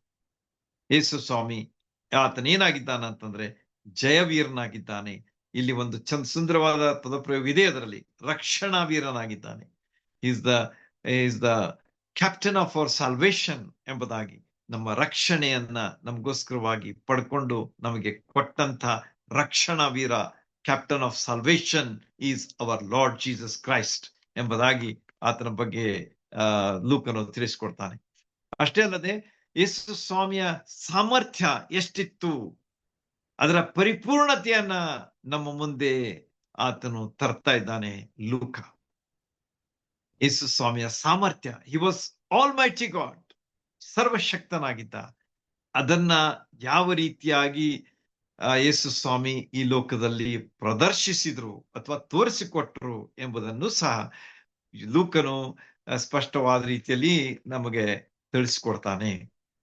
ಆತನ ಸಾಮರ್ಥ್ಯದ ಪರಿಪೂರ್ಣತೆಯನ್ನ ಈ ಲೂಕನು ನಮಗೆ ತೋರಿಸ್ತಾ ಇದ್ದಾನೆ. ಅದೇ ಸಮಯದಲ್ಲಿ ನಾವು ನೋಡುವಾಗ ಇಷ್ಟೆಲ್ಲ ಅದ್ಭುತಗಳನ್ನ ಹೊಂದಿದಂಥ ವಿಶೇಷವಾದಂಥ ಯೇಸು ಸ್ವಾಮಿಯವರ ಬಗ್ಗೆ, ಜನರ ಪಾಪಿಯಾದಂಥ ಮನುಷ್ಯನ ಪ್ರತಿಕ್ರಿಯೆ ಏನಾಗಿದೆ ಎಂಬುದನ್ನ ನಾವು ನೋಡುವಾಗ, ಅವರು ಆತನನ್ನ ಬಯಸದೇ ಇದ್ದಾರೆ, ಆತನ ವಿಷಯವಾಗಿ ಅವರು ಹಂಬಲಿಸದೇ ಇದ್ದಾರೆ, ಆತನ ಬಳಿಗೆ ಅವರು ಬರಲಿಕ್ಕೆ ಅವರು ಮನಸ್ಸು ಮಾಡ್ತಾ ಇಲ್ಲ ಎಂಬಂತ ಒಂದು ಚಿತ್ರವನ್ನು ಸಹ ನಾವು ಕಾಣ್ತೇವೆ. ಆದ ಕಾರಣ ನಮ್ಮ ಜೀವನದಲ್ಲಿ ನಾವು ಆತನ ಕೃಪೆಗೆ ಒಳಗಾಗಿ ನಂಬಿಕೆ ಮೂಲಕ ರಕ್ಷಣೆ ಹೊಂದಿದ್ದೇವೆ ಎಂಬುದಾಗಿ ನಾವು ಎಫೆಸದವರಿಗೆ ಬರೆದ ಪತ್ರದಲ್ಲಿ ಸ್ಪಷ್ಟವಾಗಿ ಕಾಣ್ತೇವೆ. ಆದ ಕಾರಣ ನಮ್ಮ ಜೀವನದಲ್ಲಿ ನಾವು ಎಷ್ಟು ಭಾಗ್ಯವಂತರಾಗಿದ್ದೇವೆ. ಯೇಸು ಸ್ವಾಮಿಯನ್ನು ನಂಬಿ ರಕ್ಷಣೆ ಹೊಂದಿದಂತಹ ನಾವು ಎಷ್ಟು ದೊಡ್ಡ ಭಾಗ್ಯವಂತರಾಗಿದ್ದೇವೆ. ಹೊಂದದೇ ಇದ್ದವರು ಇವತ್ತೇ ಹೊಂದ್ರಿ ಅಂತ ಹೇಳಿ ತಿರುಗಿ ನಾನು ಹೇಳ್ತೇನೆ, ನಿಮ್ಮ ಪಾಪಗಳಿಗಾಗಿ ಪಶ್ಚಾತ್ತಾಪ ಪಡ್ರಿ. ಯೇಸು ಸ್ವಾಮಿ ನನ್ನ ರಕ್ಷಕ, ನನಗೋಸ್ಕರವಾಗಿ ತನ್ನ ಪ್ರಾಣ ಕೊಟ್ಟ, ನನ್ನ ಶಿಕ್ಷೆಯನ್ನು ಅನುಭವಿಸಿ ನನಗೆ ಬಿಡುಗಡೆಯನ್ನು ಕೊಟ್ಟಿದ್ದಾನೆ, ನನಗೆ ರಕ್ಷಣೆಯನ್ನು ಕೊಟ್ಟಿದ್ದಾನೆ, ನಾನು ಆತನ ಮಗನಾಗಿದ್ದೇನೆ, ಮಗಳಾಗಿದ್ದೇನೆ ಎಂಬುದಾಗಿ ನಂಬ್ರಿ. This is the eternal blessing ಎಂಬುದಾಗಿ ನಾನು ಹೇಳ್ತೇನೆ. ನಿತ್ಯ ಕಾಲದ ಒಂದು ಆಶೀರ್ವಾದ ಇದಾಗಿದೆ. ಯಾಕಂದ್ರೆ ನಾವು ಈ ಲೋಕ ಯಾವಾಗ ಬಿಡ್ತೇವೆ ಗೊತ್ತಿಲ್ಲ, ಆದ್ರೆ ನಿತ್ಯವಾದಂತಹ ಲೋಕ, ಅದಕ್ಕೆ ನಾವು ಬಾಧ್ಯರಾಗಿರ್ಬೇಕಾದದ್ದು ಬಹಳ ಅವಶ್ಯ. ನೋಡ್ರಿ ಎಂತೆಂತ ಘಟನೆಗಳಾಗ್ತಾ ಇವೆ. ಇತ್ತೀಚೆಗೆ ನೀವು ನೋಡಿದಿರಲ್ಲ, ಪಂಜಾಬ್ದಲ್ಲಿ ಫ್ಲಡ್ ಬಂದಾಗ 7-8 ವಿಲೇಜ್ಗಳು ಹಾಗೆ ಅವು ಕೊಚ್ಚಿ ಹೋದು ಅಂತ ಹೇಳಿ ನಮಗ ನ್ಯೂಸ್ ದಲ್ಲಿ ನಾವು ನೋಡುವಾಗ, ಮನುಷ್ಯ ಅಲ್ಲಿದ್ದವರು ಎಂದು ನೆನೆಸಿರ್ಲಿಕ್ಕಿಲ್ಲ ಹೀಗ ಆಗ್ತದ ಅಂತ ಹೇಳಿ. ಆಯ್ಕೆ ಹೋಯ್ತು, ಎಷ್ಟೋ ಜನ ಪ್ರಾಣ ಕಳ್ಕೊಂಡ್ರು. ಆದ್ರೆ ನಾವು ಯಾವಾಗಲೂ ಸಿದ್ಧರಾಗಿರೋಣ. ನಮ್ಮಂತ ಯಾವಾಗ ಬರ್ತದೆ ನಮ್ಗೆ ಗೊತ್ತಿಲ್ಲ. ನಾವು ಇವತ್ತು ಇಷ್ಟು ದಿವ್ಸ ಇರ್ತೇವೆ, ಇಷ್ಟು ವರ್ಷ ಇರ್ತೇವೆ ಅಂತ ಹೇಳಿ ಹೇಳಲಿಕ್ಕೆ ಆಗುದಿಲ್ಲ. It is all in the hands of God. ಆದರೆ ನಾವು ಸಿದ್ಧರಾಗಿರ್ಬೇಕು. ಯೇಸು ಸ್ವಾಮಿ ಇವತ್ತೇ ನಮ್ಮನ್ನು ಕರೆದರೆ, yes Lord, we are ready to come ಎಂಬುದಾಗಿ ಹೇಳುವಂತಹ ಸ್ಥಿತಿಯಲ್ಲಿ ನಾವು ಇರಬೇಕಾದದ್ದು ಬಹಳ ಅವಶ್ಯ. ಅದಕ್ಕಾಗಿ ಯೇಸು ಸ್ವಾಮಿ ಈ ಲೋಕಕ್ಕೆ ಬಂದನು ಎಂಬುದಾಗಿ ನಮಗೆ ಲೂಕನ ಸುವಾರ್ತೆಯಲ್ಲಿ ಸ್ಪಷ್ಟವಾಗಿ ಲೂಕನು ಹೇಳ್ತಾ ಇದ್ದಾನೆ. 19ನೇ ಅಧ್ಯಾಯ 10ನೇ ವಚನಕ್ಕೆ ನೀವು ಬರುವುದಾದ್ರೆ, ಸುವಾರ್ತೆಯನ್ನು ಯೇಸು ಸ್ವಾಮಿ ಅಲ್ಲಿ ಹೇಳಿದ್ದಾರೆ ಏನಂತ ಹೇಳಿ, ಮನುಷ್ಯ ಕುಮಾರನು ಪಾಪಿಗಳನ್ನ ಹುಡುಕಿ ರಕ್ಷಿಸುವುದಕ್ಕಾಗಿ ಬಂದನು. ಆದರೆ ಜನರ ಪ್ರತಿಕ್ರಿಯೆ ಹೇಗಿದೆ? ಅವರು ಬರ್ತಾ ಇಲ್ಲ, ಸ್ವೀಕರಿಸ್ತಾ ಇಲ್ಲ. ಅವರು ಈ ಲೋಕದ ನಶ್ವರವಾದಂತಹ ವಿಷಯಗಳಲ್ಲಿ ಅವರು ಏನಾಗಿದ್ದಾರೆ? ಮುಳುಗಿ ಹೋಗಿದ್ದಾರೆ. They are immersed. ಆಶಾಪಾಶಗಳಿಗೆ ಒಳಗಾಗಿ ಅದರಲ್ಲಿ ಅವರು ಮಗ್ನರಾಗಿ ಹೋಗಿದ್ದಾರೆ. ಆದ್ರೆ ಅವರ ಜೀವನದಲ್ಲಿ ಎಷ್ಟು ಅನಿಶ್ಚಿತತೆ, ಅನ್ಸರ್ಟೇನಿಟಿ ಎಷ್ಟು ಇದೆ ಎಂಬುದನ್ನ ನಾವು ಇವತ್ತು ತಿಳ್ಕೊಳ್ಬೇಕು. ಆದ ಕಾರಣ ನಮ್ಮ ಜೀವನದಲ್ಲಿ ನಾವು ಯಾವಾಗಲೂ ಖಾತ್ರಿ ನಮ್ದು ಇರ್ಬೇಕು. ಯಾವಾಗಲೂ ನಾವು ಯೇಸು ಸ್ವಾಮಿಯನ್ನ ನಂಬಿ ರಕ್ಷಣೆ ಹೊಂದಿ ನಿತ್ಯ ಜೀವನ ಪಡ್ಕೊಂಡು ಆತನಿಗಾಗಿ ನಾವು ಜೀವಿಸ್ತಾ ಇದ್ದೇವೆ. ನಮ್ಮ ಜೀವನ ಯಾವಾಗ ಅಂತ್ಯ ಆದ್ರೂ ಅಡ್ಡಿಲ್ಲ, ನಾವು ಆತನ ಬಳಿಗೆ ಹೋಗ್ತೇವೆ ಎಂಬಂತಹ ಒಂದು ಖಾತ್ರಿಯಿಂದ ನಮ್ಮ ಜೀವನ ಇರುವಂತೆ ನಾವು ನೋಡ್ಕೊಳ್ಬೇಕಾದದ್ರ ಮಹತ್ವವನ್ನ ಲೂಕನ ಸುವಾರ್ತೆ ನಮಗ ತಿಳಿಸ್ಕೊಡ್ತದೆ. ಆದ ಕಾರಣ 2 ಮಾತುಗಳನ್ನ ಹೇಳಿ ಮುಗಿಸ್ತೇನೆ. ನಾವೇನ್ ಮಾಡ್ಬೇಕು? ಈ ಲೂಕನ ವಿಷಯವಾಗಿ ಆರಂಭದಲ್ಲಿ ಏನೇನಾಯ್ತೆಲ್ಲ ನಾವು ನೋಡಿದೆವು. ಆದ್ರೆ ನಾವೇನ್ ಮಾಡ್ಬೇಕು ಎಂಬುದನ್ನ 2 ಮಾತುಗಳಲ್ಲಿ ಹೇಳಿ ಮುಗಿಸ್ತೇನೆ. ಮೊದಲನೇದಾಗಿ ನಾವು ಸುವಾರ್ತೆಯನ್ನ ಸಾರುವವರಾಗಿರ್ಬೇಕು. ಯೇಸು ಸ್ವಾಮಿ ರಕ್ಷಕನು ನಮ್ಮ ಜೀವನದಲ್ಲಿ ನಮಗೆ ರಕ್ಷಣೆಯನ್ನು ಕೊಟ್ಟಿದ್ದಾನೆ ಎಂಬುದನ್ನ ನಾವು ಇತರಿಗೆ ತಿಳಿಸುವಂತಹ ಕೆಲಸ ಮಾಡುವುದರಲ್ಲಿ ಮಗ್ನರಾಗಿರ್ಬೇಕು. ನಾನು ಹೇಳಿದಲ್ಲ ನಿಮ್ಗೆ 2 ತಿಮೋತಿ 4:2 ನೋಡುವಂತೆ, ಅನುಕೂಲವಿದ್ದಾಗಲೂ ಅನುಕೂಲದ ಕಾಲ ಇದ್ದಾಗಲೂ, ಅನುಕೂಲ ಕಾಲ ಇಲ್ಲದೆ ಇದ್ದವಾಗಲೂ ನಾವು ದೇವರ ವಾಕ್ಯವನ್ನ ಸಾರುವಂತವರಾಗಿರ್ಬೇಕು, ಸುವಾರ್ತೆಯನ್ನ ಸಾರುವಂತವರಾಗಿರ್ಬೇಕು. ಮೊದಲನೇದು. 2ನೇದಾಗಿ ಪ್ರಾರ್ಥಿಸುವಂತವರಾಗಿರ್ಬೇಕು. We have to pray for the salvation of souls. ನಾವು ಸುಮ್ಮನೆ ಬರೀ ಪ್ರಾರ್ಥನೆ ಮಾಡುವುದಷ್ಟೇ ಅಲ್ಲ, ನಾವು ಸಾರುವಂತವರಾಗಿರ್ಬೇಕು ಮೊದಲಿದ್ದು. ಆಮೇಲೆ ಅವ್ರ ಸಲುವಾಗಿ ನಾವು ಪ್ರಾರ್ಥನೆಯನ್ನು ಸಹ ಮಾಡಬೇಕು ಎಂಬುದು 2ನೇ ಒಂದು ವಿಚಾರವನ್ನ ಇಲ್ಲಿ ನಾವು ಕಂಡುಕೊಳ್ತೇವೆ. ಯೇಸು ಸ್ವಾಮಿಯು ಸಹ ಬಹಳಷ್ಟು ಪ್ರಾರ್ಥನೆಯಲ್ಲಿ ಸಮಯ ಕಳೀತಾ ಇದ್ರು. ಅವರ ಮಾದರಿ ನಮ್ಮ ಮುಂದೆ ಇದೆ. ಆದ ಕಾರಣ ನಾವು ಸಹ ಇತರರಿಗೋಸ್ಕರವಾಗಿ, ಯಾರ್ಯಾರು ಇನ್ನು ಯೇಸು ಸ್ವಾಮಿಯ ಬಳಿಗೆ ಬಂದಿಲ್ಲ ಅಂತ ನಮ್ಮ ರಿಲೇಟಿವ್ಸ್ ಇದ್ರೆ ಅವ್ರ ಸಲುವಾಗಿ ಬೇಡ್ಕೊಳ್ಳೋಣ. ಅವ್ರಿಗೆ ಹೋಗಿ ಸುವಾರ್ತೆ ಸಾರೋಣ, ಅವ್ರಿಗೆ ಹೋಗಿ ದೇವ್ರ ವಾಕ್ಯ ಹೇಳೋಣ. ಅಷ್ಟೇ ಅಲ್ಲದೆ ನಮ್ಮ ಫ್ರೆಂಡ್ಸ್ ದಲ್ಲಿ ಯಾರಾದ್ರೂ ಇನ್ನೂ ರಕ್ಷಣೆ ಹೊಂದಿಲ್ಲದೆ ಇದ್ರೆ ಅವ್ರ ಬಳಿಗೆ ಹೋಗೋಣ, ಅವರಿಗೂ ಸಹ ಸುವಾರ್ತೆಯನ್ನು ತಿಳಿಸೋಣ. ಅಧಿಕಾರಿಗಳಿಗಾಗಿ ಪ್ರಾರ್ಥಿಸೋಣ. ಎಷ್ಟು ಜನರಿಗೆ ನಾವು ಸಾಧ್ಯ ಇದೆಯೋ ಅವರ ಸುವಾರ್ತೆಯನ್ನು ಮುಟ್ಸೋಣ. ಯಾಕಂದ್ರೆ ಯೇಸು ಸ್ವಾಮಿ ನಮಗೋಸ್ಕರವಾಗಿ ಬಂದಿದ್ದಾರೆ. ನಮ್ಮನ್ನ ಪಾಪದಿಂದ ಬಿಡಿಸಿ ನಮ್ಮನ್ನು ರಕ್ಷಿಸುವುದಕ್ಕಾಗಿ ಬಂದಿದ್ದಾರೆ. ಪಾಪಿಗಳನ್ನ ಹುಡುಕಿ ರಕ್ಷಿಸುವುದಕ್ಕಾಗಿ ಬಂದಿದ್ದೇನೆ ಎಂಬುದಾಗಿ ಹೇಳಿದಂತ ಯೇಸು ಸ್ವಾಮಿಯ ಸುವಾರ್ತೆಯನ್ನ ನಾವು ಇತರರಿಗೆ ಮುಟ್ಸುವುದಕ್ಕಾಗಿ ದೇವರು ನಮ್ಮೆಲ್ಲರಿಗೆ ತನ್ನ ಸಹಾಯ ಮಾಡಲಿ. ದೇವರ ನಾಮಕ್ಕೆ ಸ್ತೋತ್ರವಾಗಲಿ.